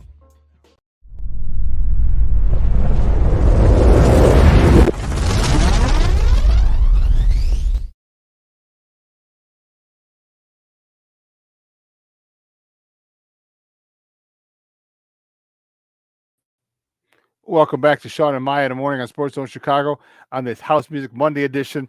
I'm your boy, the Superback, Shawn Sierra. We just got off with Emilio Bucks from the Plunked podcast. It's on the Chicago Clubhouse Podcast Network. You can catch him every Sunday, 8 p.m. Central. Him and his co-host Kirsten we're going at it. She's a Cub fan. He's a Sox fan. They don't go at it as much, but they each represent their team and give pretty good in-depth analysis on South Side, North Side baseball. Great to have him. I said it was his first time here, and I wasn't sure if I had been on his. I knew I was on his show, but if the time I was thinking if he was in this show or if it was that just when I was on his show, because I remember us talking baseball and I didn't know or didn't remember whose show it was on. So it's good to have Emilio Bucks. We'll reach out to him more often in the future, and then Kristen too if she's available. Because I definitely want to get some Cub stuff going. And I know a lot of people complaining that there's not a lot of Cubs stuff on, but there is not as much as White Sox. I will say that, but we definitely give the Cubs a good, not because I'm a Sox fan. I give a fair, unbiased opinion about the team. So just don't think that, I'm going to bash the Cubs and say they're stupid. That's only amongst my friends, my Cub fan friends, not amongst you guys. I'm kidding. It's a joke. Take it easy. It's a joke. It's a joke, man. It's a yoke. The NBA Finals just concluded on Thursday night. Okay. And it was very, very, very emotional finals. Okay. Steph, Klay. Okay. Those two guys in particular. Klay Thompson was out for basically 2 years. All right. He tore his ACL, if you remember, in the finals. And then he ruptured his Achilles in rehab. So he was literally out 2 seasons, 2 years. And, you had and then Steph gets hurt. So Steph's out there with Draymond, but he doesn't have his Splash brother next to him. That's gonna hurt. That's gonna sting. Okay. And then Steph said last year, we come back healthy. When they lost, remember last year they had the play-in game and lost. And so Steph said, when we come back healthy, you're not going to want to see us. You're not going to want to face us. He was right. Great season by the Dubs, by the Warriors. Steph Curry, can you believe it or not, he's actually better. Okay. As you mature, as you get older with time, okay, your physical skills leave you. Okay, you're not as quick as you were. You're not as explosive as you were. Your first step isn't as fast. You don't jump as high. But what you do gain in place of that is the mental aspect of it. Is your basketball IQ rises. You're able to see things before they happen, which will allow you to stay one move ahead of your defender. Doesn't matter what sport. Steph was one of the beneficiary of that. You can tell he's lost a step. Still quick, don't get me wrong, but he's lost a step. But his ability to still get open is second to none. Klay, I just talked about him. This had to be an unbelievable moment for him. You saw Steph break down before the game was over. There's still a few seconds left, 5 seconds left or so. He just fell on the floor, and in the back, on defensive end. And the camera started taking pictures, but they had to get him off because there were still 3, 4, 5 seconds left, whatever. Clay too, emotional, because if you've never been an athlete, if you've never, they basically, and I know they got paid because contracts are guaranteed, but if you've never had that, whatever it is that you love, taken away from you, let me just say, I hope you never do. Let me just say, I hope you never do. You're helpless when you're rehabbing. See, I've been very fortunate. I never had to rehab, knock on wood. I mean, although my playing days are over. But the long nights, the painful nights, the rehab, the questioning yourself, is it worth it? Can I do it? Do I want to keep going? While your team's playing out there, getting their ass kicked, you can't help them. You're over here falling on the ground because your knee can't support your body weight. You can't move laterally. You can't backpedal. All these things in the dark. It's you. Teammates aren't with you. Your parents aren't with you. It's you and a therapist. And for him to be able to come back after all that, 2 years out of the game, say, Steph, I'm back. Have your boy back. The Splash Brothers are back. And then they added one in Jordan Poole. And Draymond is as feisty and as wily as ever as a veteran. I'm very happy with the result. I think Golden State can run it again. They don't need to make too many changes. They've added. Here's the thing that Golden State has: they added youth. Right, Kevon Looney. Now isn't he? I think he was with his first 2 years were with KD. When KD was with the Golden State Warriors, so I believe he's got 3. But Jordan Poole, this kid is a young. Wow. He's a young star. If you haven't seen him, like if you don't know his story, he's been like 5 G League teams. This kid, I don't know what you talk about resilience, being resilient, resiliency. The path that this guy took, not just to get to the NBA, and then to get to stardom in the NBA.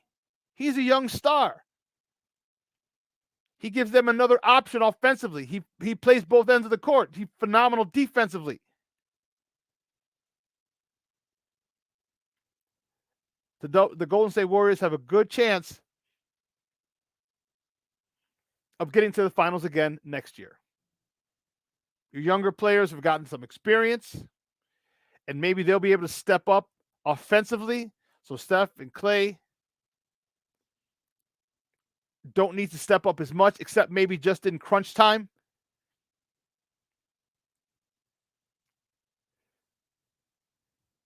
One of the guys, and there was a situation in the game or after the game when they won, that kind of bugged me.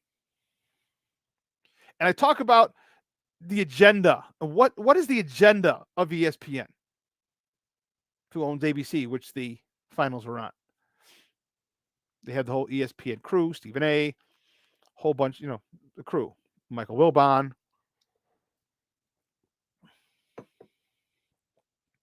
What is their agenda, and why do they continually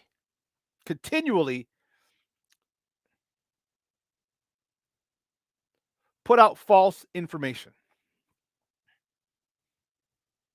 Now, let me tell you, this is not a shot at this young man. This young man just won a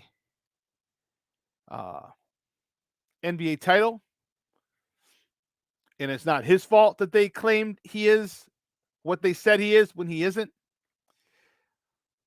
Juan Toscano Anderson.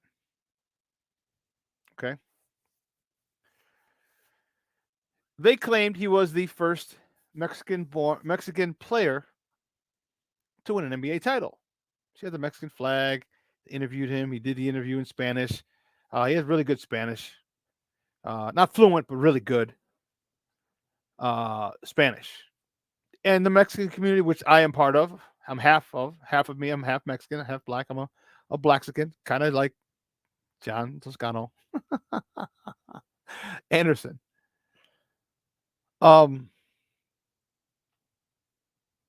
Embraced it, loved it. And ESPN's like, oh, well, he's the first Mexican player to win an NBA title. His grandfather was born in Mexico. He came over. He said I caught some of the interview. My attention was being drawn. So he talked about his grandfather coming to this country for something or other. Okay, and so they I don't know if it was Telemundo or Univision, whichever of the one, but they're hyping. He's the first Mexican player to win an NBA title, and I'm like, no, he's not. He's not. Mark Aguirre is.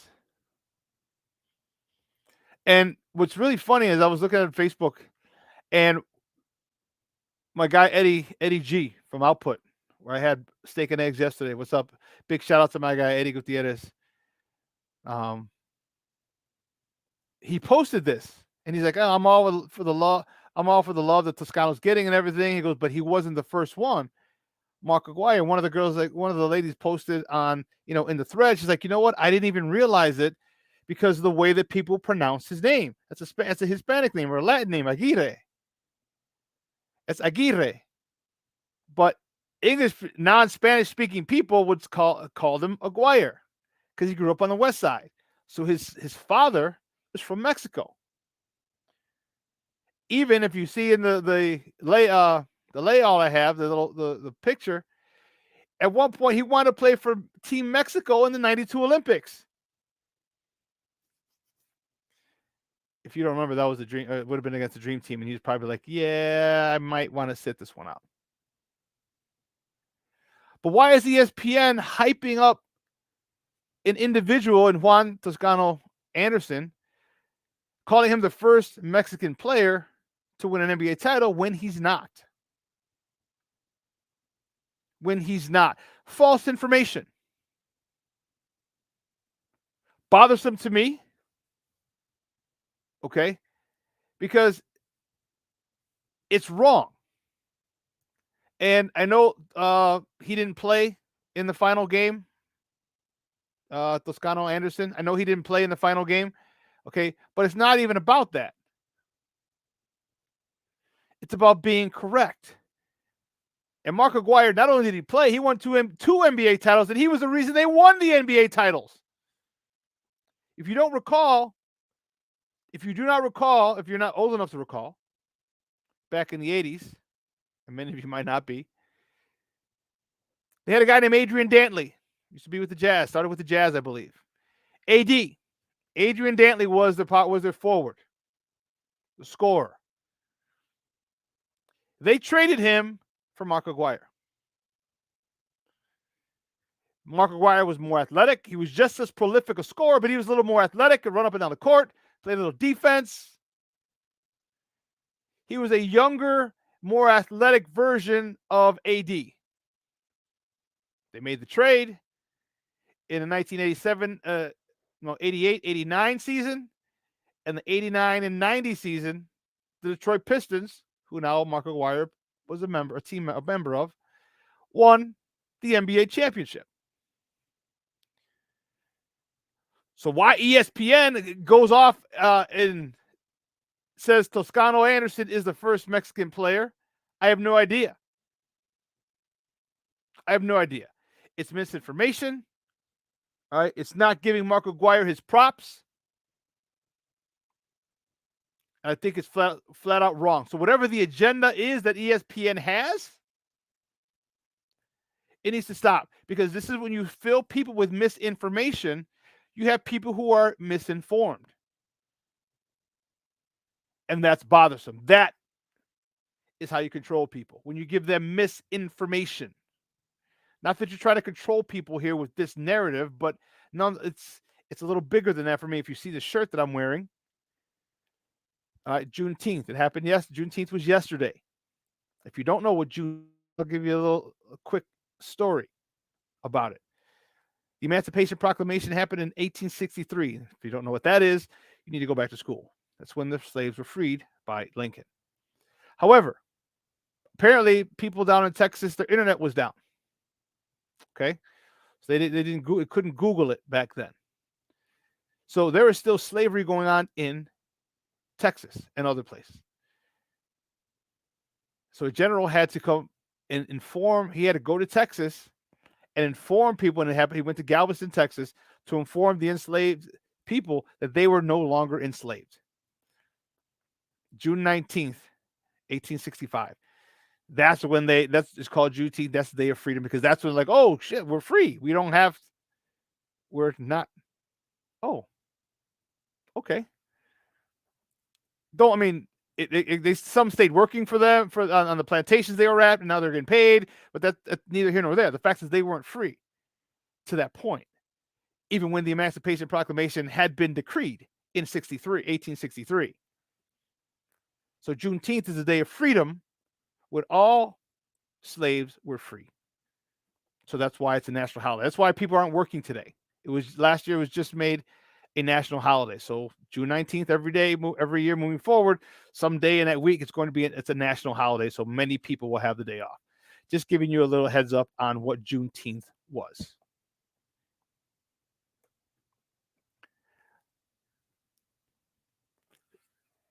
So the thing with Mark McGwire, it just bothered me. Why? I'm a Chicagoan. All right, give us our props. Give our people their props. And I would have said the same thing if I don't like Isaiah Thomas. Just hated him as a player. Back with Detroit, loved him at Indiana, loved him at St. Joe's. When we became part of the Bad Boys, I'm 50 years old, and I still have animosity toward him as a Detroit Piston. Never mind all the good stuff he does in the neighborhood. Never mind the stuff that he comes back and is really, really, really productive. He has a foundation that gives back and food and all this other stuff. Never mind all that. I still can't stand him, the basketball player. He's smug. He's a little arrogant, a little pompous. I'd love to get him on the show. Maybe change my opinion, because he is a Chicago legend. A Chicago legend. Him, Mark McGwire played on the streets together on the West Side. Terry Cummings. All right, Terry Cummings was the Corliss. He's in Carver, not Corvus. Carver. Yes, he stayed at home. Ray Meyer, DePaul's very own, got to the Final Four.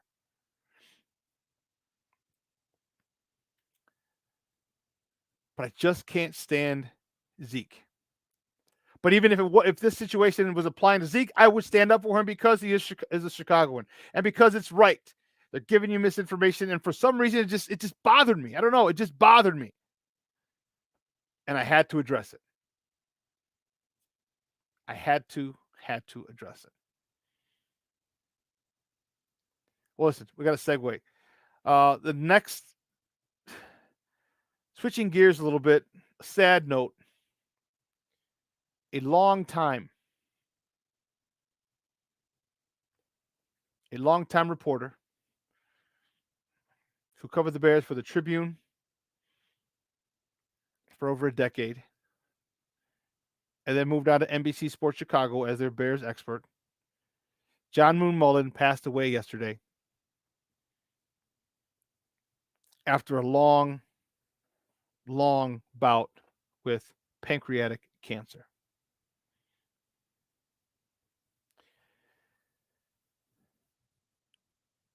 He was diagnosed with it in 2019. I figured he'd be gone pretty soon. And he outlived anyone's expectations to 2022. What was really, and when I was at a previous stop, we got to interview, or he called in on the show. He came on the show. And let me say something. He was so nice, so gracious, such a good person, a good man. And I was able to tell that by our conversation with him. Like, I'd seen him on TV, I had read his articles, and he just seemed like a really nice man. Perfect. You know what I mean? Nothing arrogant about him. Nothing, I'm smarter than you. Nothing condescending. Nothing sarcastic in his questions in the post game pressers.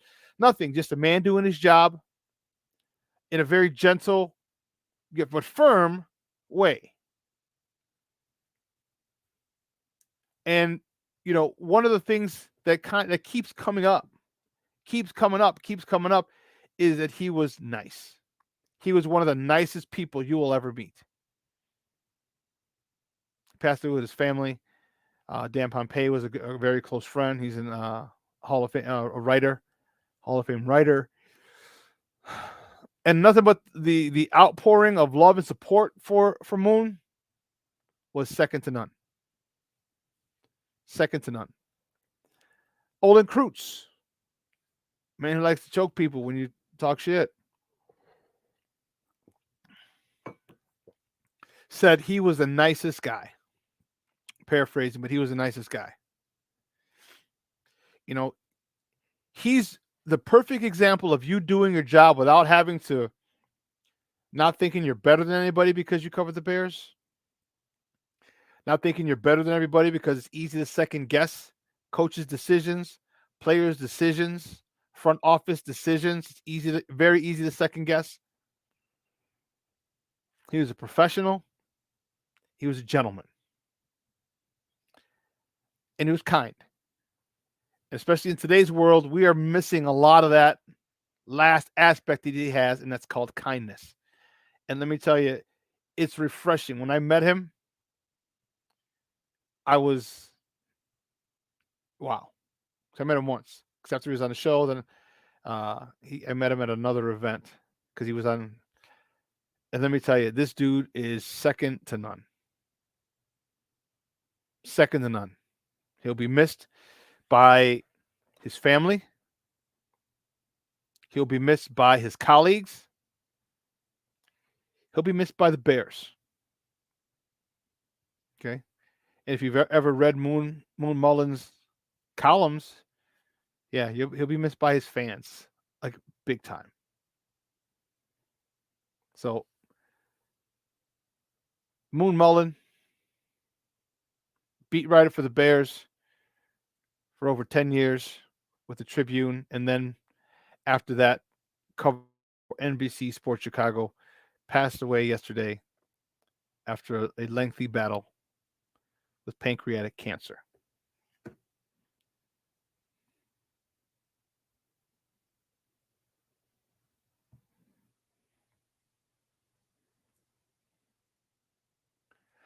Whew, that was tough. That was a tough one. I met him, and meeting him, I'd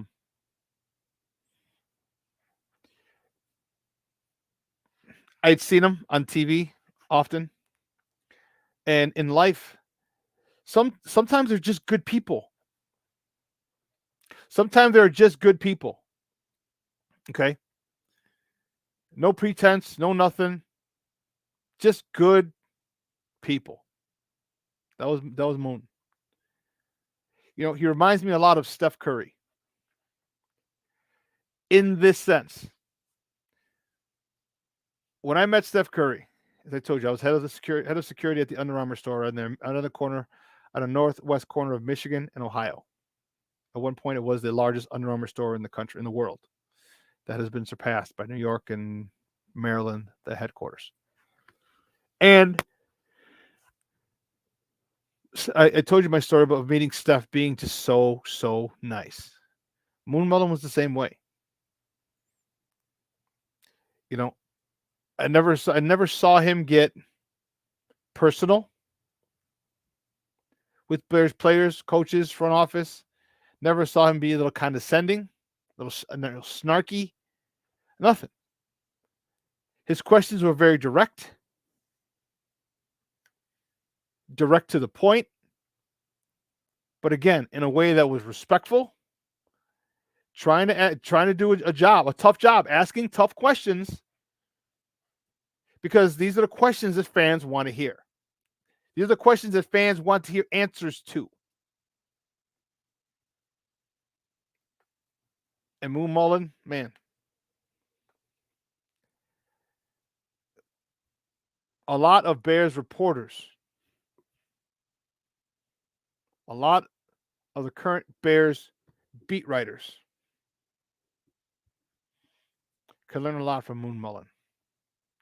Never thought he was better than anybody. Never thought he was too big for anybody. I've had people come on here and big time me after. Won't return my calls. I'm too big for you. Okay. The place I was at before, Moon Mullen's never. Anytime he was called upon, yeah, sure, no problem. I'm there. Which is why I try and do the same. Whenever anyone ever asks me on a podcast, I'll be on a podcast tonight on the Barroom Network. Big shout out to Aldo Gandia and his company up there. Okay, I'm going to be on it tonight at 8:30. So I'll be talking White Sox, baseball. Whenever anyone asks me to get on a podcast, if I have time, I'll do it. It's about being a great person. That's what this world doesn't have enough of, is just great people, nice people. I've experienced a little bit of success, and I'm grateful for it. But I also remember the time when not a Mother Hubbard would call me back. Who are you with? What? Huh? Eh? Huh? Okay. It's nice to be great. It's nice to be important. It really is. But it's more important to be nice. And I've had some people come up to me and ask me to be on their podcast. And I'm like, yeah, sure. It's like, oh, dude, I was so scared. I was like, why are you scared? Because you've done this, and this, and this, and this. I'm like, but I'm human. I'm a human being. You're not going to find out unless you ask. I'm like, of course I'll do it. Of course I'll do it. Because I don't think I'm better than anybody. I just have more different experiences than a lot of people. But it doesn't make me better or does it make me worse. It makes me a person who has different experiences, which I bring to you guys 3 days a week. So if nothing else, be kind. Be kind to people. We're all going through some shit. Okay? And most of it, you have no idea what people are dealing with. You don't. People don't walk around with a sign, explaining the daily battles that they're going through. Just be kind. It's all you can ask. If you're kind, the world will be a much better place. Be kind. All right? Be kind. Well, we got to take a quick break because on the other side of the break, our man Zach Pearson, we're going to talk a little Bears. They wrapped up mini camp, our mandatory OTAs, not mini camp, mandatory OTAs last week. We got a chance to settle, got a chance to decompress. We got a chance to step back and look at it and like, okay, what moves need to be made now? That's how we are. That's how we are. In this day and age, nothing of instant gratification, and we can't wait. What are we going to do with this next 6 weeks with no Bears football? Anyone with a hot take is going to try and get clicks, just to get clicks. My next guy is going to tell us what he saw up at Hallis Hall and what he thinks the Bears should do, or what he thinks the Bears will do or won't do. So Zach Pearson from BearReport.com coming up next. So don't go anywhere, folks. Keep it locked right here. Shawn and Maya in the morning on Sports Zone Chicago.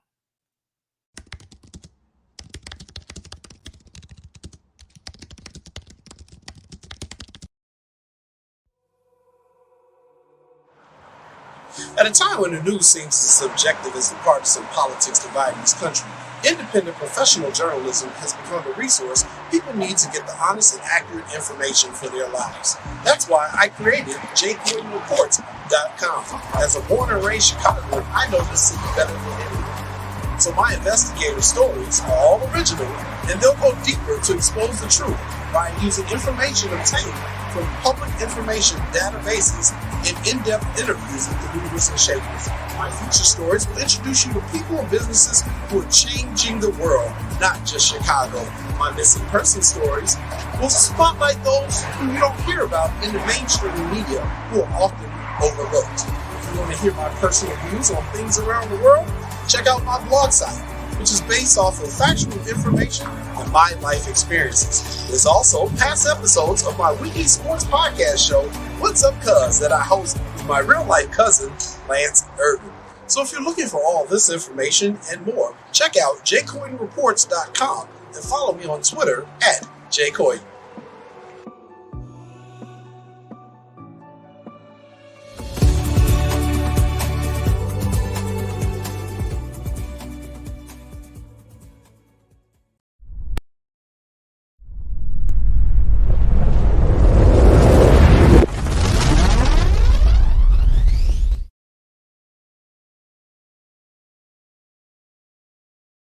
Welcome back to Shawn and Maya in the morning on Sports Zone Chicago in this House Music Monday edition. Whoo-wee, I'm excited. Hey, be safe out there today. All right, we're looking at a high of 94. If you have to be outside, make sure you're hydrated. Okay, check on your loved ones, the elderly, because a lot of times they go unchecked, and if they don't have central air. All right, make sure their electricity. Just check on your elderly. All right, what I just talked about before the commercial. Be nice. All right, go make sure that your people are okay. Your grandmas, your aunts, your uncles, grandfathers. Okay, or someone in the neighborhood. Give them a call. Okay, stop by. I know stopping by is kind of like taboo nowadays, but growing up it wasn't. But just stop by. Give them a call if you have their number. Just make sure we're okay. It's going to be hot the next couple of days. It's going to be really hot unless you got a pool. If you do, what's the address? I mean, if you do, hop in it. 94 today, 98 tomorrow, 92 on Wednesday. Back a little more manageable. 83 on Thursday, but back up 91 on Friday. All right, it's hot. Feeling hot.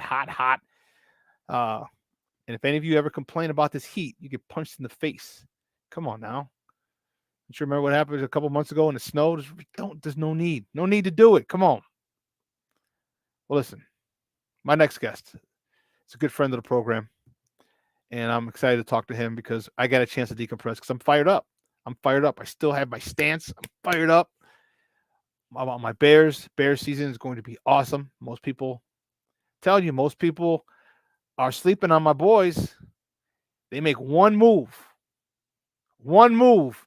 and it's a wrap. They're gonna be a lot more exciting than people think, and have a lot more wins than people. Maybe not a lot, a few more wins than people think. But I gotta talk to this guy and see if he thinks that, because he's been there. All right, he's been watching these guys. All right, my guy. He's from BearReport.com. You can find him on Twitter at Zach_Pearson. Guys, let's welcome back to Shawn and Maya, Zach Pearson. Zach, what's up, Papa? How are you? Doing good, man. How are you doing? I am wonderful, Papa. Thank you for asking.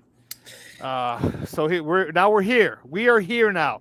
We are in the dead zone, the desert. Yep. 6 weeks. Oh, I'm tweaking. I'm tweaking. Yeah, we got a long way to go, and not only are we hitting the dead zone essentially for the Bears, but I mean we're hitting the dead zone for a lot of sports. I think after this week, depending on what happens with the Stanley Cup, we have the Stanley Cup, we have one golf major. I'm a big golf guy, so I pay attention to that. But after that, man, it's just it's baseball. And the way the Chicago teams are going right now, it's not very good. At least the White Sox are a little interesting by hovering over 500. But man, the Cubs are another story. And we have the draft, but yeah, it's crazy because now it's 6 weeks until training camp, and I'd be shocked if any news really came out about the Bears going after someone in these 6 weeks. Maybe leading up into it, maybe the final week and a half, 10 days or so.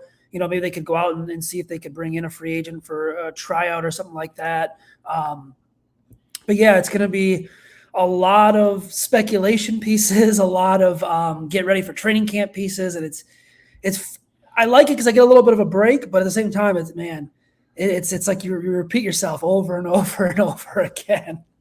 And guys who really don't have a pulse on it like you do, and like my guy Herb Howard from the Bigs, I know he's up there with you all the time. They're just literally gonna be clickbait. They come out with outrageous. Let's trade this guy and get this guy and give him 7 picks.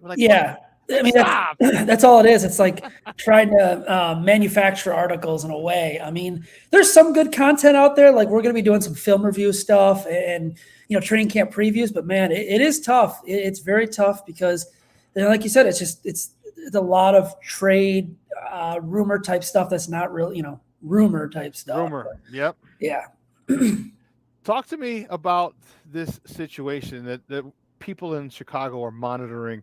And that's the Tevin Jenkins situation. Tevin Jenkins was drafted as our left tackle. All right. Then he didn't play last year, majority of the year because of his back. Yep. And he comes back and, they had Larry Borum playing. Larry Borum played right. Then he played left. And then Tevin Jenkins played left.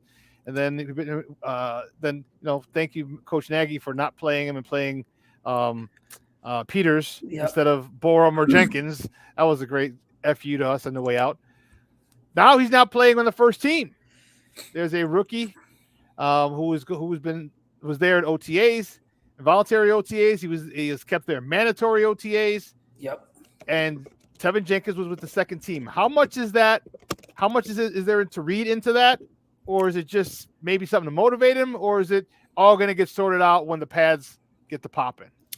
Yeah, I think it's a little bit of both. I think there is some to read into that because obviously, it's not good when you trade up to draft a guy. I mean, they traded up for Tevin Jenkins to draft a guy to be a future left tackle.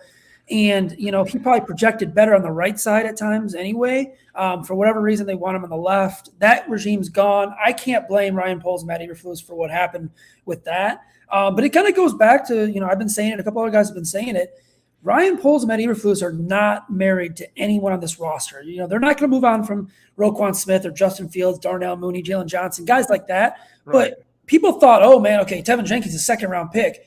No, this is a different NFL. Maybe 10, 15 years ago, you're not giving up on a second-round pick this early. This is a different NFL. If Ryan Poles, doesn't like what he sees from Tevin Jenkins and he kind of falls back into that second-team rotation in training camp, he'll have a short stay in Chicago. It's just that simple. He's trying to rebuild the roster. So as for what's going on right now, I do think there's a little to look into that because I don't think it's a good thing that he's practicing with the second team. And not only that, but he's practicing with the second team right tackle. So they're really not even giving him a shot at left tackle on the second team. I do think, Braxton Jones has maybe developed a little faster than what the Bears thought. I don't think, right now, you could go in and say, oh, man, Braxton Jones, a fifth-round pick, is going to be a legit starting left tackle for years and years and years. I hope he is. I can't confidently say that. I think the Bears are trying to just kind of find their best rotation, see, who fits where. And guess what?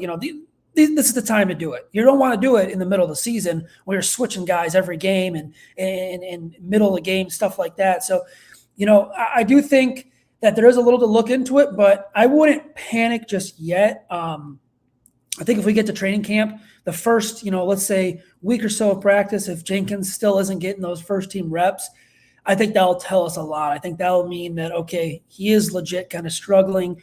Maybe he is still being bothered by that injury. He told us he's 100% healthy. He said this is the best he's felt since he's got here. But he's not going to say, oh, I'm hurt. A lot of players aren't just going to say that. So plus he's lighter too, right? He's changed his body composition. Yeah, to fit the scheme because, this scheme, they want him lighter, they want him quicker. It's outside zone run. It's kind of that West Coast style. Whereas last year, Juan Castillo, he wanted his guys bulked up, and it was a little bit of a difference there. So, it's tough because it's like I wouldn't panic just yet, but man, I do think there is something there that, it's either Braxton Jones is performing well or Tevin Jenkins is just not showing what they want. Because, look at Larry Borum's even moved over to the right side now with Jenkins kind of demoted down to the second string. So I'll be curious to see. That'll be one of the things I'll be looking at when training camp starts in about 5 to 6 weeks here. What about the guys? We're joined by Zach Pearson from BearReport.com talking Chicago Bears football right here on Shawn and Maya in the morning on Sports Zone Chicago. What about the notion that it's been floating around as well that, he could be better suited for a guard because he does have shorter arms, which helps in pass pro on the end. Would that help? Can we see or how likely do you think we'll see a right side of Jenkins and Borum?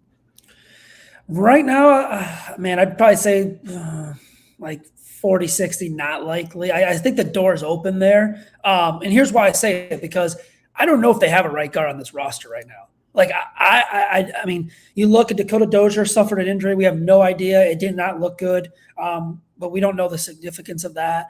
And then you look, Sam Mustafer's been playing at right guard a little bit. They've had the other rookie, Carter, out there at right guard at times.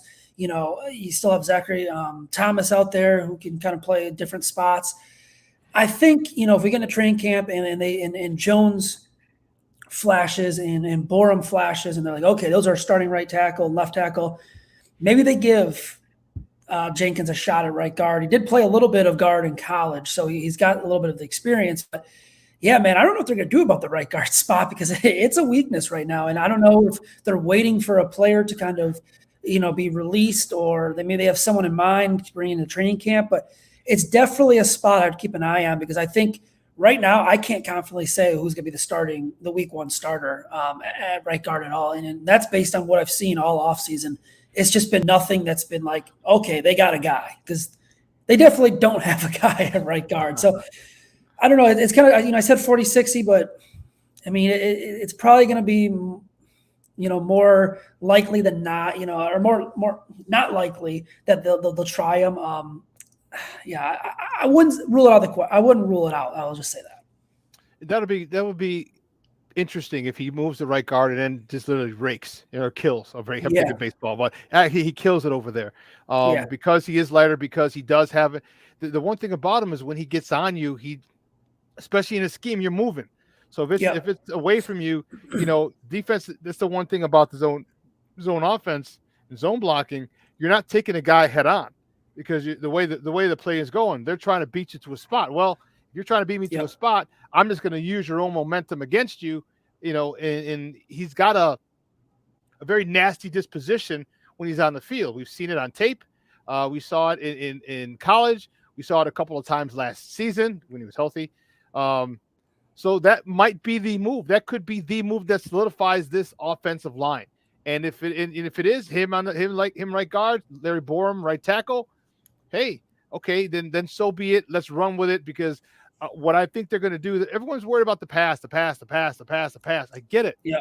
But this offense is not going to be a pass happy or pass first offense, at least this year, until they get some better receivers. Because what they're going to do, I believe they're going to run the hell out of that ball.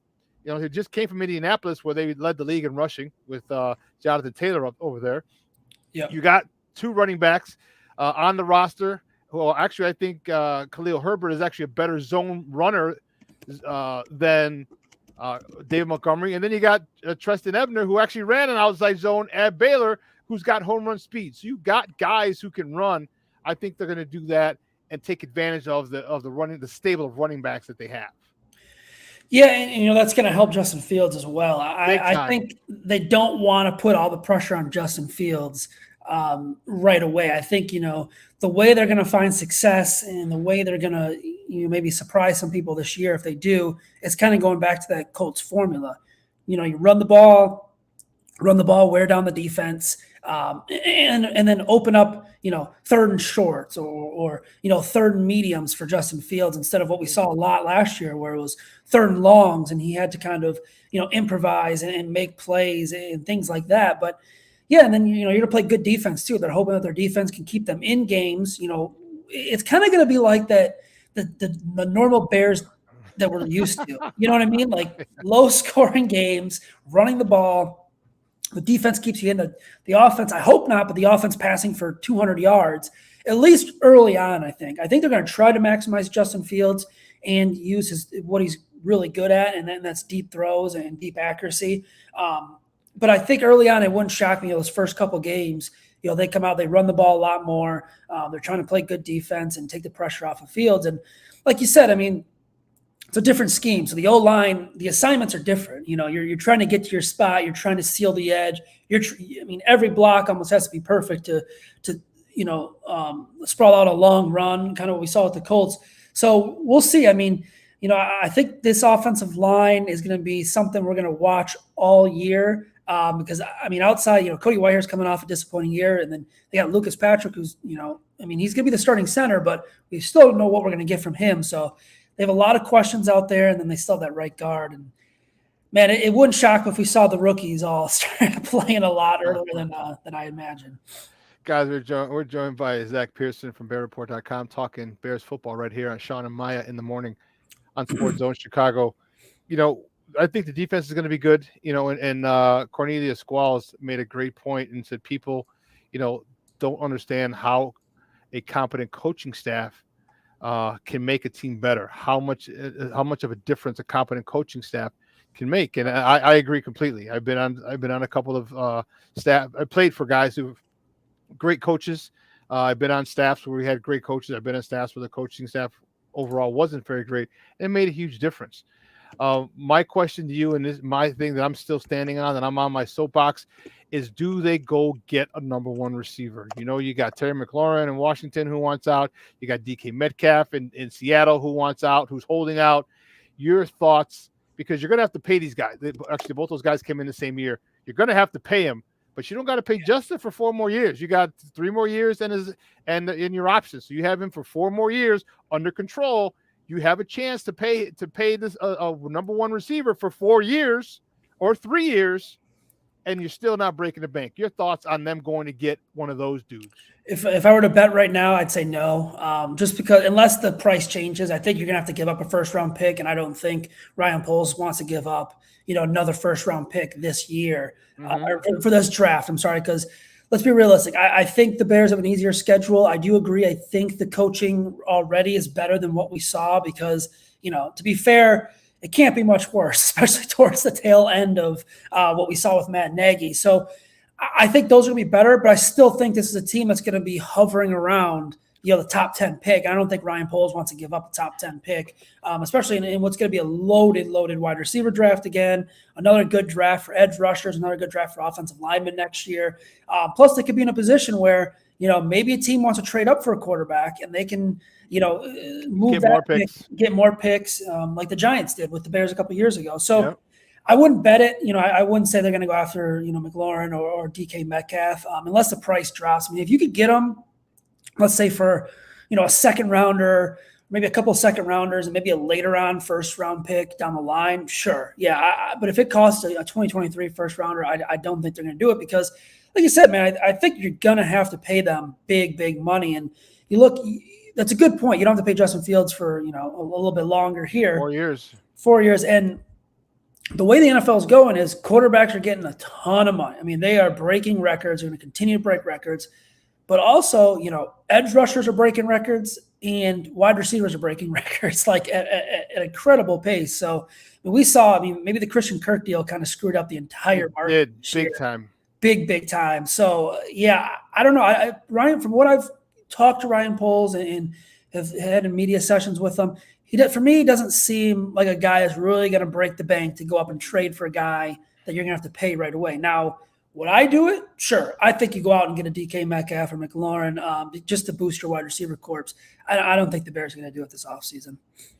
Yeah, my biggest thing is your defense is going to create turnovers. Your defense is going to give the ball back to the offense many times in the plus side of the field. Yeah.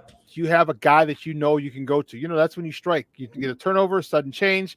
I'm going up top. I don't think they have that dude yet. And that's why I'm like, even like my thought is this. Would I be willing? And you talked about a good loaded wide receiver class. Okay.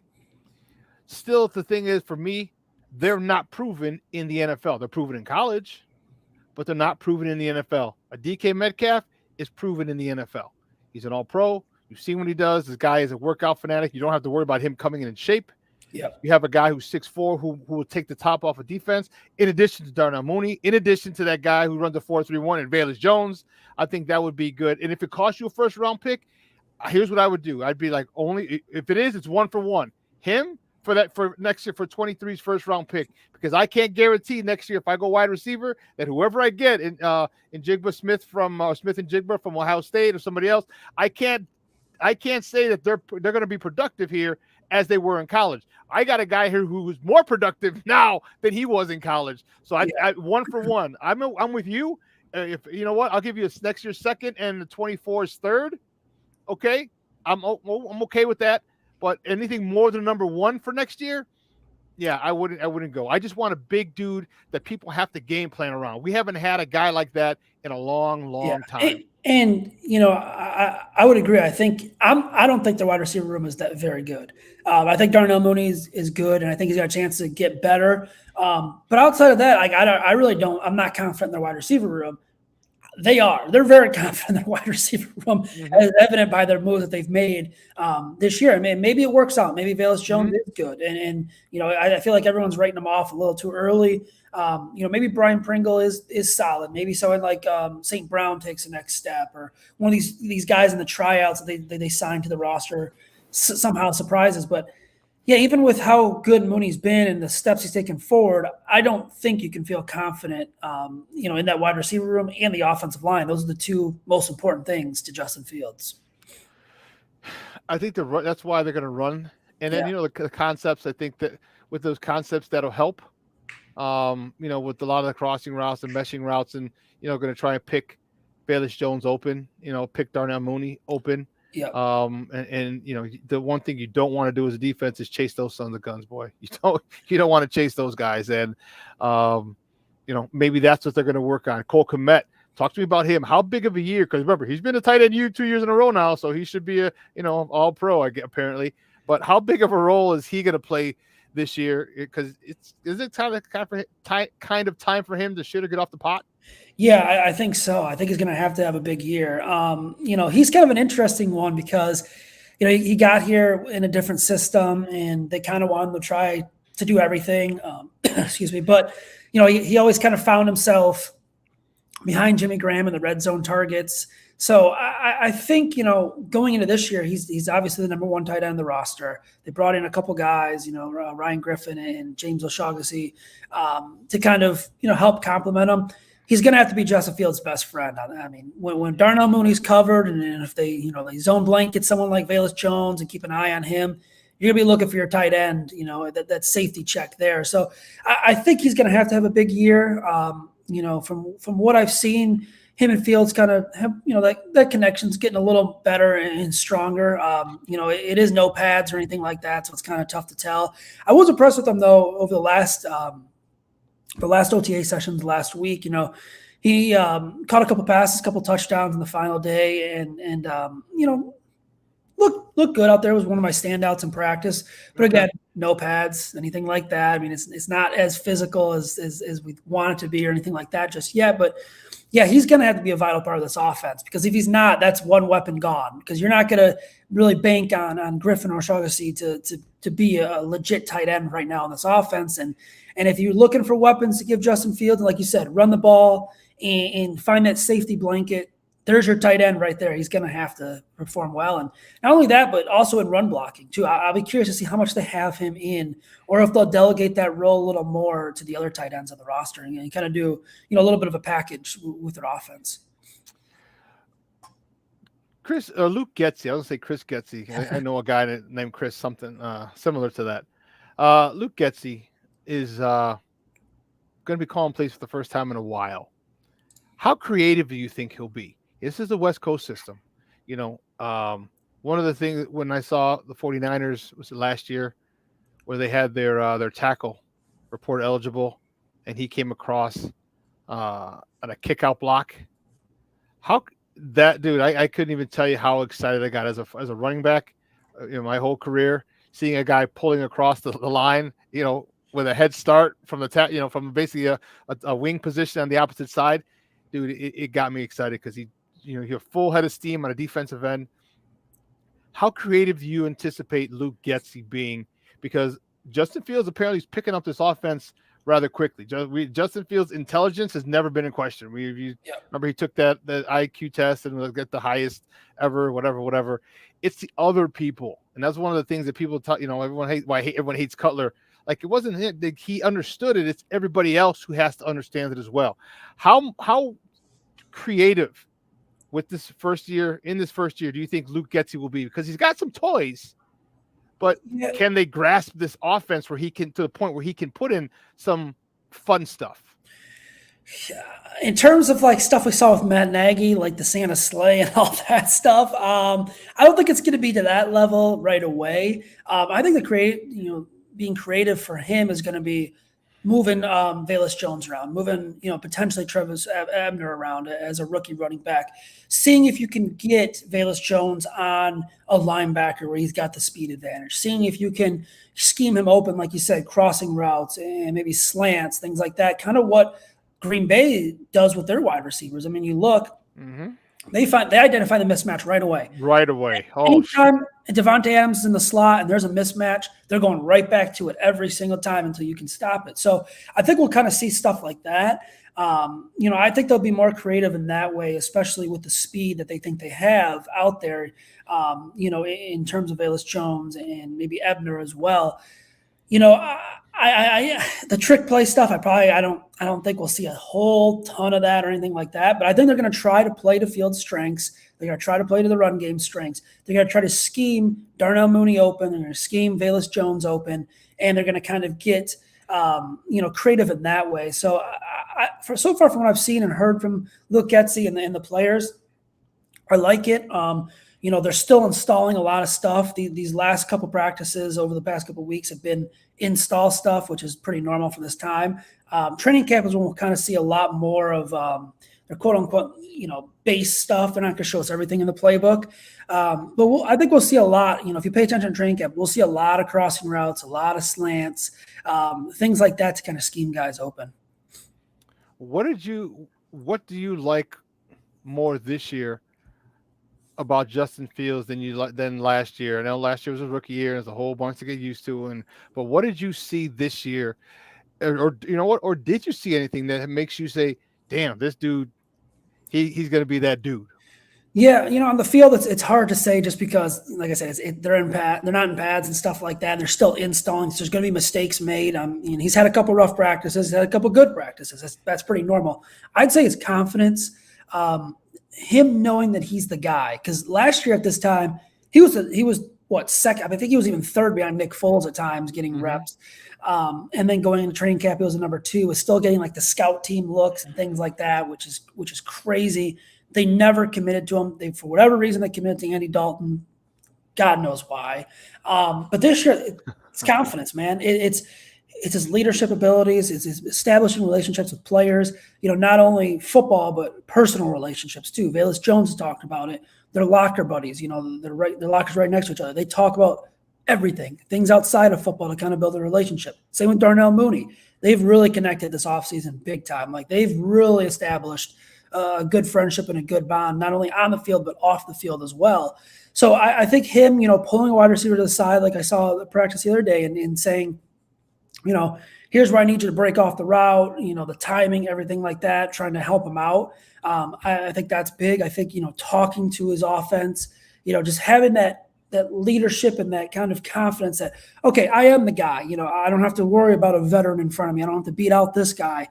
Trevor Simeon's not beating him out, Nathan Peterman's not beating him out, but kind of just taking command of everything is where I've really, his confidence is at a whole new level this year. Last question for you before we let you go. And as always, man, I really appreciate your time. Talk to me about this front office and what they're doing and how important it is getting these guys out off the field. They were at Wrigley Field. They had batting practice. They were in the batting cages. And then the latest thing I saw, they're at the Sears Tower. I still call it Sears Tower. And they were in that, the tilt thing, and, guys are crazy. Talk to me about why they're doing that and why that's so important. Yeah. Matty Eberflus said it. They have a bunch of team-oriented guys, and that's what he wants. He wants guys that are about the team. It's not about, I or me. The team is first. And I think, especially this rookie class, getting them to kind of mold well and be friends and build those relationships is huge. This is the first class under Ryan Pohl, so it's a very, very important one.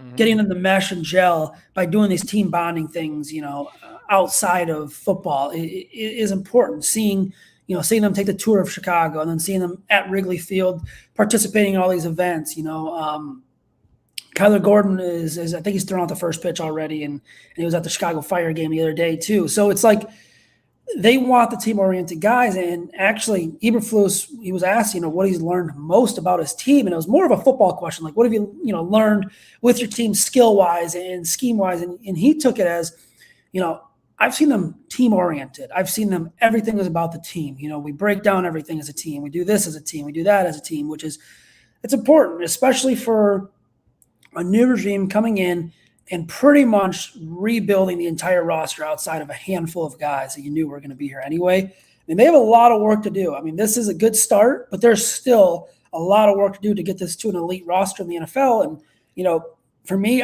I think the things off the field matter just as much as on the field, because if you hate a bunch of guys, there's teams in the past that have hated each other and won plenty, but it's just not a great recipe. You got to have that team bond, and everyone's got to be team oriented. So I think they're off to a good start there, and I think we'll continue to see some of the stuff, moving forward this summer and into the regular season. Yeah, that's very similar to what Lovey did back at around 2000.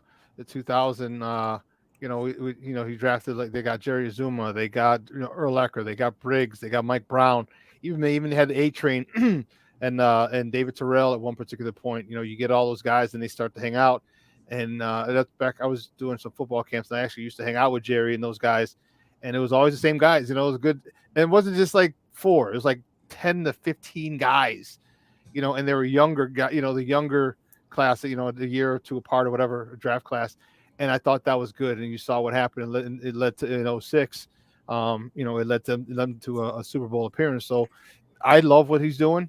I love the fact that he's still not listening to me and sticking by his guns and and doing what he wants to do. And I have to applaud his conviction and not saying, "Oh, let me just reach out for here." I would like to see him say, "Hey, listen, we got something here. Let's kind of make a move for it."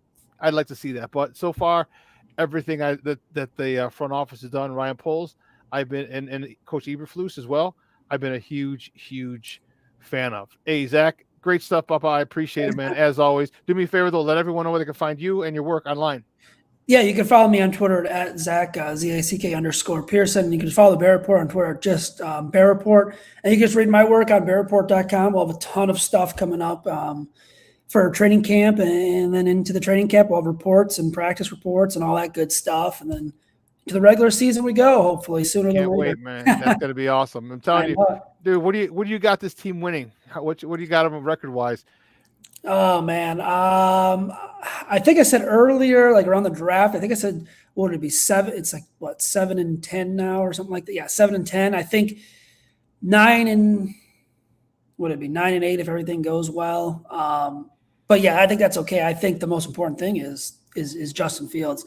If he develops and they win 5 or 6 games, totally fine with that, because that means you get you get a top 10 pick and a chance to draft a good player. I think it all just depends on Justin Fields, but I think I got him at like 7 wins, maybe max 9, I'd say. Okay, I have a little higher, but my floor is right around. I have between 7 and 10 wins, depending on how well it goes. So yeah, that's awesome. I wouldn't say, my floor, I wouldn't say is like 1 or 2 wins like I've seen being thrown out there. I think, if everything goes wrong, I think it'll be a 3 to 4 win team, but they got an easier schedule. They got a pretty easy schedule this year. Well, from last year, because people, when you talk easier, you're not really sure, because people adjustments that are made in the offseason. That's true. Yeah. Teams who were shitty last year, you make 1 or 2 adjustments, and all of a sudden they're a decent team. Unless you're Detroit. Detroit's always going to suck. Yeah. But they'll get better, but they're still going to suck. Hey, Zach, great stuff, buddy. I appreciate it, man. We'll talk soon. Thank you. Take it easy. All righty, guys. That's Zach Pearson from the Bear Report. .com, talking Bears football with me, and God, I just got goosebumps, dude. I just got goosebumps talking Bears, dude. It's just Zach he's on point when he's talking about, right now, Stanley Cup, last 4 or 5 days of hockey. Okay, basketball season just finished on Thursday.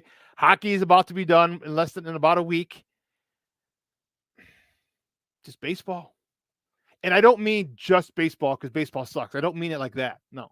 But baseball's every day. And basketball's not even every day. Baseball is literally every day.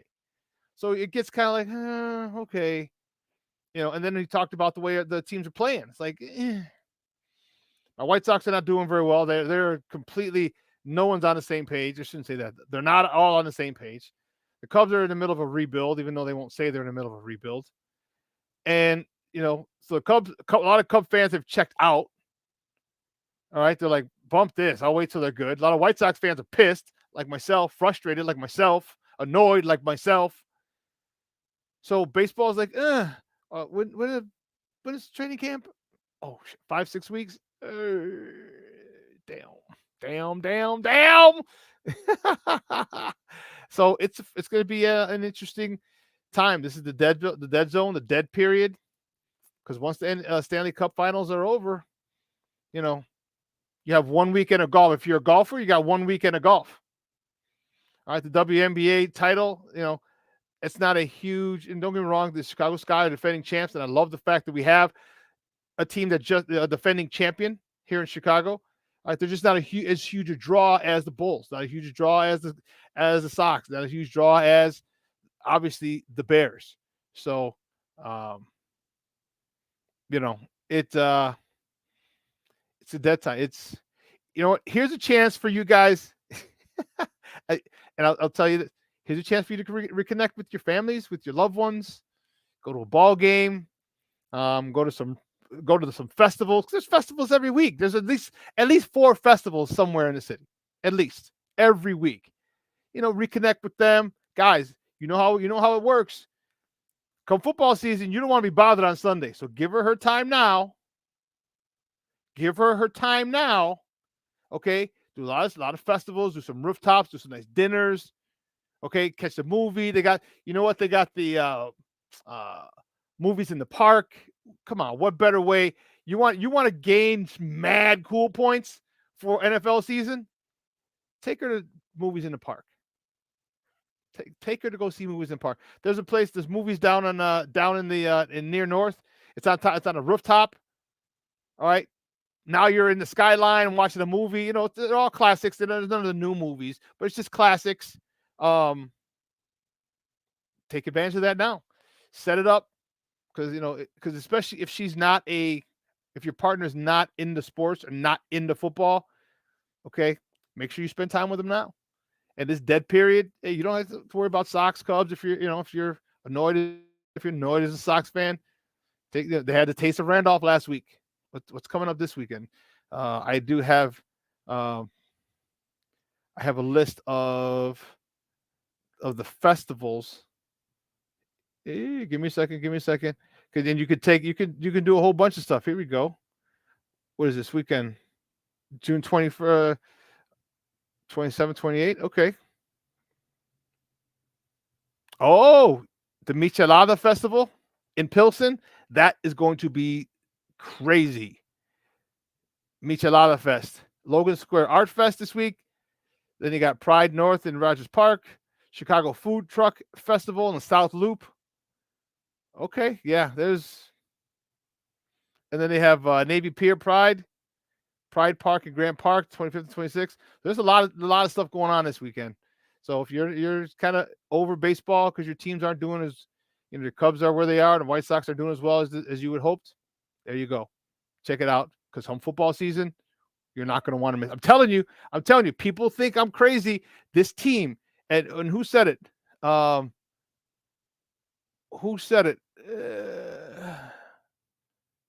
Cornelius. Yep, you hit it right on the head, Papa.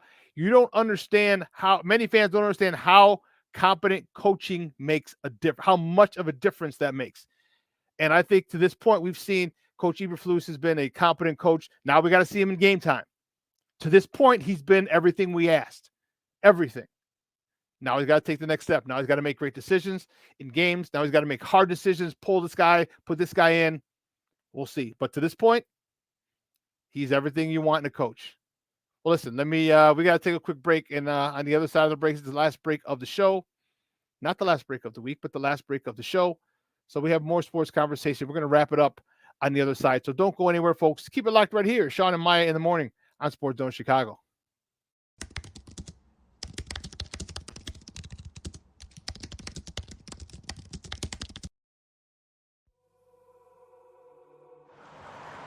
At a time when the news seems as subjective as the partisan politics dividing this country, independent professional journalism has become the resource people need to get the honest and accurate information for their lives. That's why I created JCoyneReports.com. As a born and raised Chicagoan, I know this city better than anyone. So my investigative stories are all original, and they'll go deeper to expose the truth by using information obtained from public information databases and in-depth interviews with the movers and shakers. My feature stories will introduce you to people and businesses who are changing the world, not just Chicago. My missing person stories will spotlight those who you don't hear about in the mainstream media who are often overlooked. If you want to hear my personal views on things around the world, check out my blog site, which is based off of factual information on my life experiences. There's also past episodes of my weekly sports podcast show, What's Up Cuz, that I host with my real-life cousin, Lance Urban. So if you're looking for all this information and more, check out JCoyneReports.com and follow me on Twitter at JCoyne.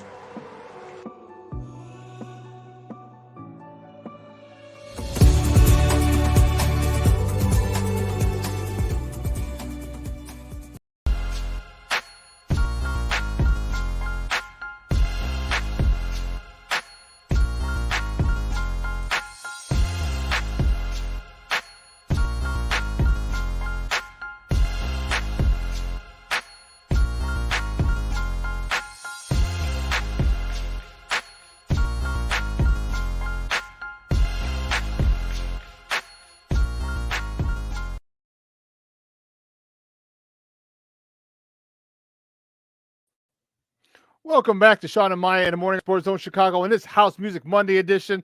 I'm your boy, the Superback, Shawn Sierra. Guys, thanks for tuning in. Thanks for staying with us. It is the home stretch. We're in the final stretch, and we just got done with Zach Pearson talking Bears football. I'm excited about it. I talked about why I'm excited. I talked about I don't think people in Cornelius Squalls agrees with me. Excuse me. I'm sorry. People don't understand when you have a competent coaching staff, how much of a difference that makes. When you have a staff that is accountable, okay, and we're going to see how accountable they are, okay. But what I'm saying right now is the head coach. We're going to find out how all the other position coaches are, but the head coach right now is everything you'd want, as I said right before the break. So now we're going to see about the running back coach. We're going to see about the offensive line coach. Is the offensive line going to be in sync? Are they going to have mental mistakes? How many? Because they're all going to have mental mistakes. How many mental mistakes? Are they going to have offsides on 3rd and 2, false starts? Okay, these types of things. Are they going to help Justin Fields up if he gets sacked or he gets hit? Are they going to be running over there to help their quarterback? We're going to find out. Running backs, they're going to run hard. I know David Montgomery is. I can assume Khalil Herbert is after what he did last year, Treston Ebner. When you get the scheme that they have now, that position alone, you're getting the rock. You're toting the rock big time. So I am more than excited about how this is going to end up. This is going to play out. Again, I just don't think that people are giving the Bears, they're not giving them enough love. And understandable. But just watch. Coaching. Okay? Coaches that are creating a culture, that's exactly what it is you want. Exactly. The NBA season's over, and there's still a lot of rumors going around. We talked about some last week. I kind of wanted to touch base on that again. We had our guy Adam Shalafu, who's up in North Dakota, calling it. He's the host of the Running with the Bulls podcast and the Hoops Damas podcast, and keep seeing these Rudy Gobert trade to the Bulls. We're hearing that Vooch is on the trading block. Are you okay with Vooch, or do you want Gobert? See, Gobert gives you rebounds, which we couldn't get at all. Gobert gives you a rim protector, which we didn't have at all. Gobert gives you nothing on the offensive end. Nothing. He'll get you 8, 10 points. He's not a game changer. Do you stay with Vooch? You know, remember we had Phil Pfeiffer on, C-Red Fred. And he talked about, and this is the thing, he talked about Nikola Vucevic and why the Bulls traded for Nikola. He was shooting 40% from beyond the arc. 42, if I'm not mistaken. And now he's at 28. If Nikola Vucevic is at 40% from beyond the arc, it's a different Bulls team. It's a different Bulls season. But what do you think? Do you think that, you know what? I don't want to see and hope. Can you run with him for one more full season? Remember, because last year was his first full season with the Bulls. The year before, they traded him. They got him at the deadline. So the first full season with the Bulls.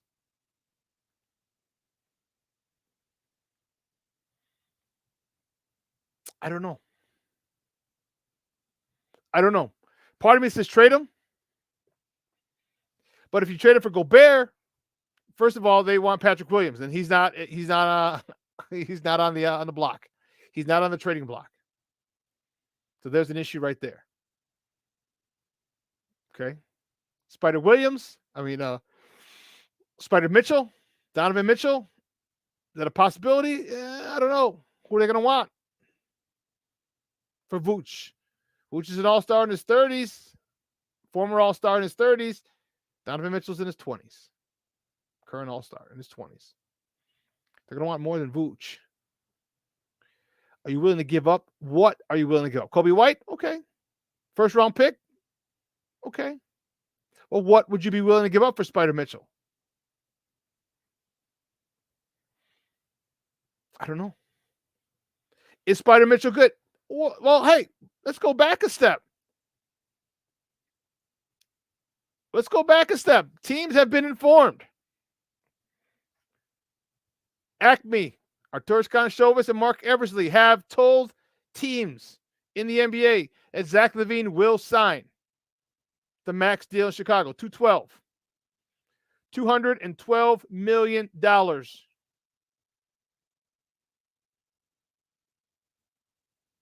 For Zach LaVine. He's going to sign. This is what, according to reports, Mark Eversley and Arturas Karnisovas have made teams aware. This was happening. This was going to happen, Captain. This is going to happen, Captain. So now that we have Zach back, are you happy with Zach being back?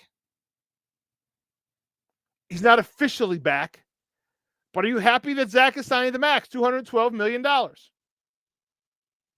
for 5 years? Are you? I'm happy he's back. We're not as good a team if he leaves. Damn sure not. I am hoping and praying that he takes a step forward mentally. Physically, he's fine. Stein stays not being so soft sometimes. Hopefully that knee is good. Physically, he's fine. Mentally is where I'm worried. Why didn't you take over games at the end of the game like DeMar did? Why did you defer to DeMar so much? That causes concern for me. Because, Clay and Steph, they don't defer from each other. If one's hot, he's hot. But they'll each start, and once they figure it out in the game who's hot, then he goes to it. Steph, the most unselfish player in the NBA. 2 years, like, hey, KD, you want to come over and score and be the hero? Come on over. We'll win 2 rings. And they did. This year with KD gone, he had to carry the team more on his back. What did he do? He did. But he has Boy back. He had Clay back. But he carried the team. And let's not forget, what about, here's the key, here's the linchpin. What about Lonzo Ball? What about Lonzo Ball? Will he be ready? Why is this taking so long? Why did he miss the rest of the season?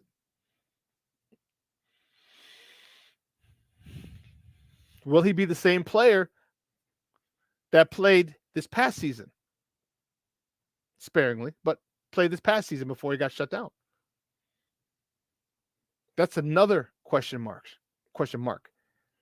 What? It's imperative that we get this answer because the Bulls have to know, Lonzo Ball, are you going to be okay? Because if not, we need to just gave you a shitload of money. Just gave you money.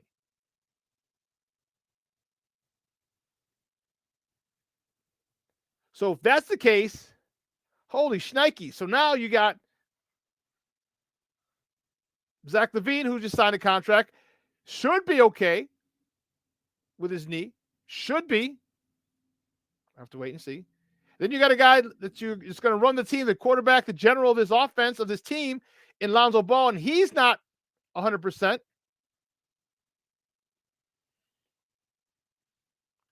Do you need to go make a move and get another point guard? It's a lot. Acme is working, has a lot to figure out because each move affects something. Each move affects something. Lonzo Ball's out. Now you got to get a point guard. But you got to get a point guard that you think is going to have a good rapport with this squad. Because Lonzo has the rapport with this squad.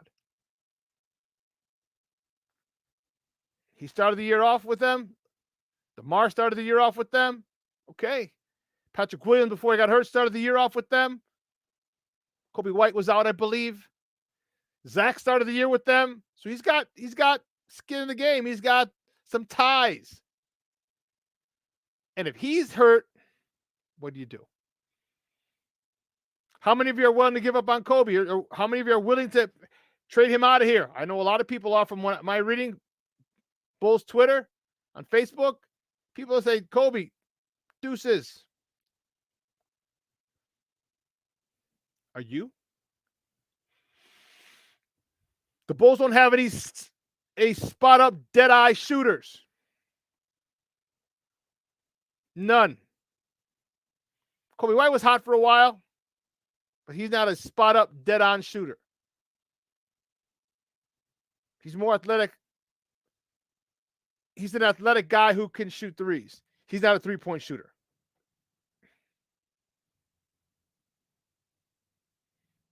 Where do you get one of those guys? Where do you get a 3-and-D guy? That needs to be had.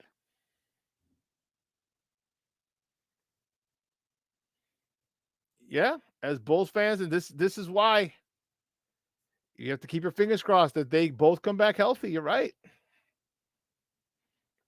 You're right. Because either one of these guys is out. Zach out. His knee doesn't hold up. We're screwed. Are you comfortable with Billy Donovan running the show?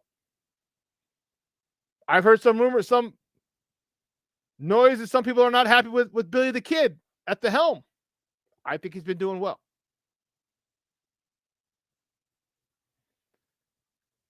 But it doesn't matter what I think. It matters what Acme thinks. Arturas Karnisovas and Mark Eversley. It matters what they think.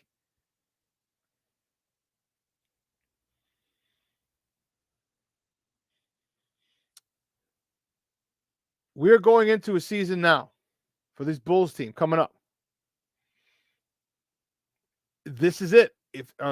do they need to build on this season, add pieces at the deadline, or are they blowing this whole thing up at the deadline, blowing it to shreds, starting over? There are so many variables. So many variables with this team. I don't even know.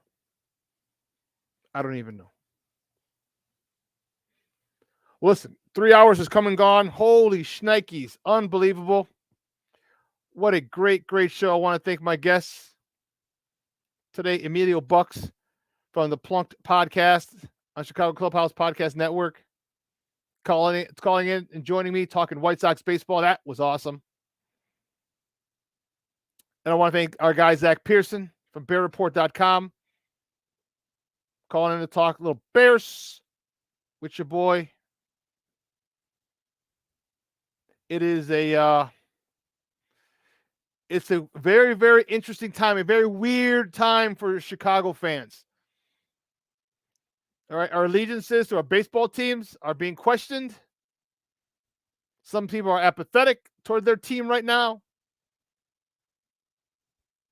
as they get ready for football season, but they have nothing because we're not in the Stanley Cup Finals. But if you just like hockey and want to look, you have a couple games left.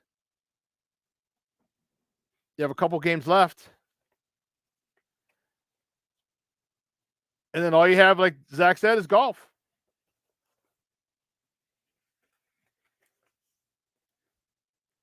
So tonight, game 3 for the Stanley Cup Finals. Avalanche lead the series 2-0. Monday, Wednesday, Friday, Sunday is the schedule, if necessary, for Friday and Sunday. And it's over. 1 week. For all intents and purposes, 1 week. You better get on board with your baseball team or start making plans with your significant other to do some cool shit over the summer so you can buy time for football season. Listen, we got to take off. However, make sure you follow Sports Zone Chicago on all social media platforms. On Facebook, YouTube, and on Instagram, we are at Sports Zone Chicago. And on Twitter, we are at Sports Zone Chi, that's CHI. Make sure you keep it locked here because at the top of the hour, we have Second City Sports with Lakina McGee and Sydney Brown. They're going to take you for the next 2 hours. I want to thank people over here at Sports Zone Chicago, Elliot Baez, Clarence Council III, and my co-host in absentia, Maya Akai. All of us together, we hopefully put on a very entertaining and informative show. But I want to thank you guys in particular, Cornelius Wells, Jr., all right, Richard Long, thank you very much.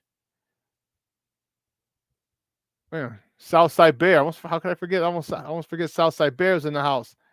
I know Vernon Fairley was in the house earlier today. Luis Mejia was in the house. Papa, I appreciate it. Michonne Walls, Francisco Holguin from El Paso. Guys, thank you for tuning in. We appreciate the love and the support. So make sure you follow Sports Zone Chicago on all social media platforms. Spread the word. All right. And don't forget, on Friday, we have big news. Huge news. Okay. So until then, as I said, do us a favor. Be nice. Be nice to people. Okay. Be nice to people. It'll go a long way. Guys, I'm your boy, the Superback Shawn Sierra. We're going to take a 45-hour break. And on the other side of the break, we'll see you. Same bat time, same bat channel, 9 a.m. to noon Central Standard Time. 2 more words for you, folks. Actually, no. Make sure you stay cool, get in someone's pool, stay in central air. Whatever you got to do, look out for the elderly. All right. Now I got 2 words for you, folks. We out.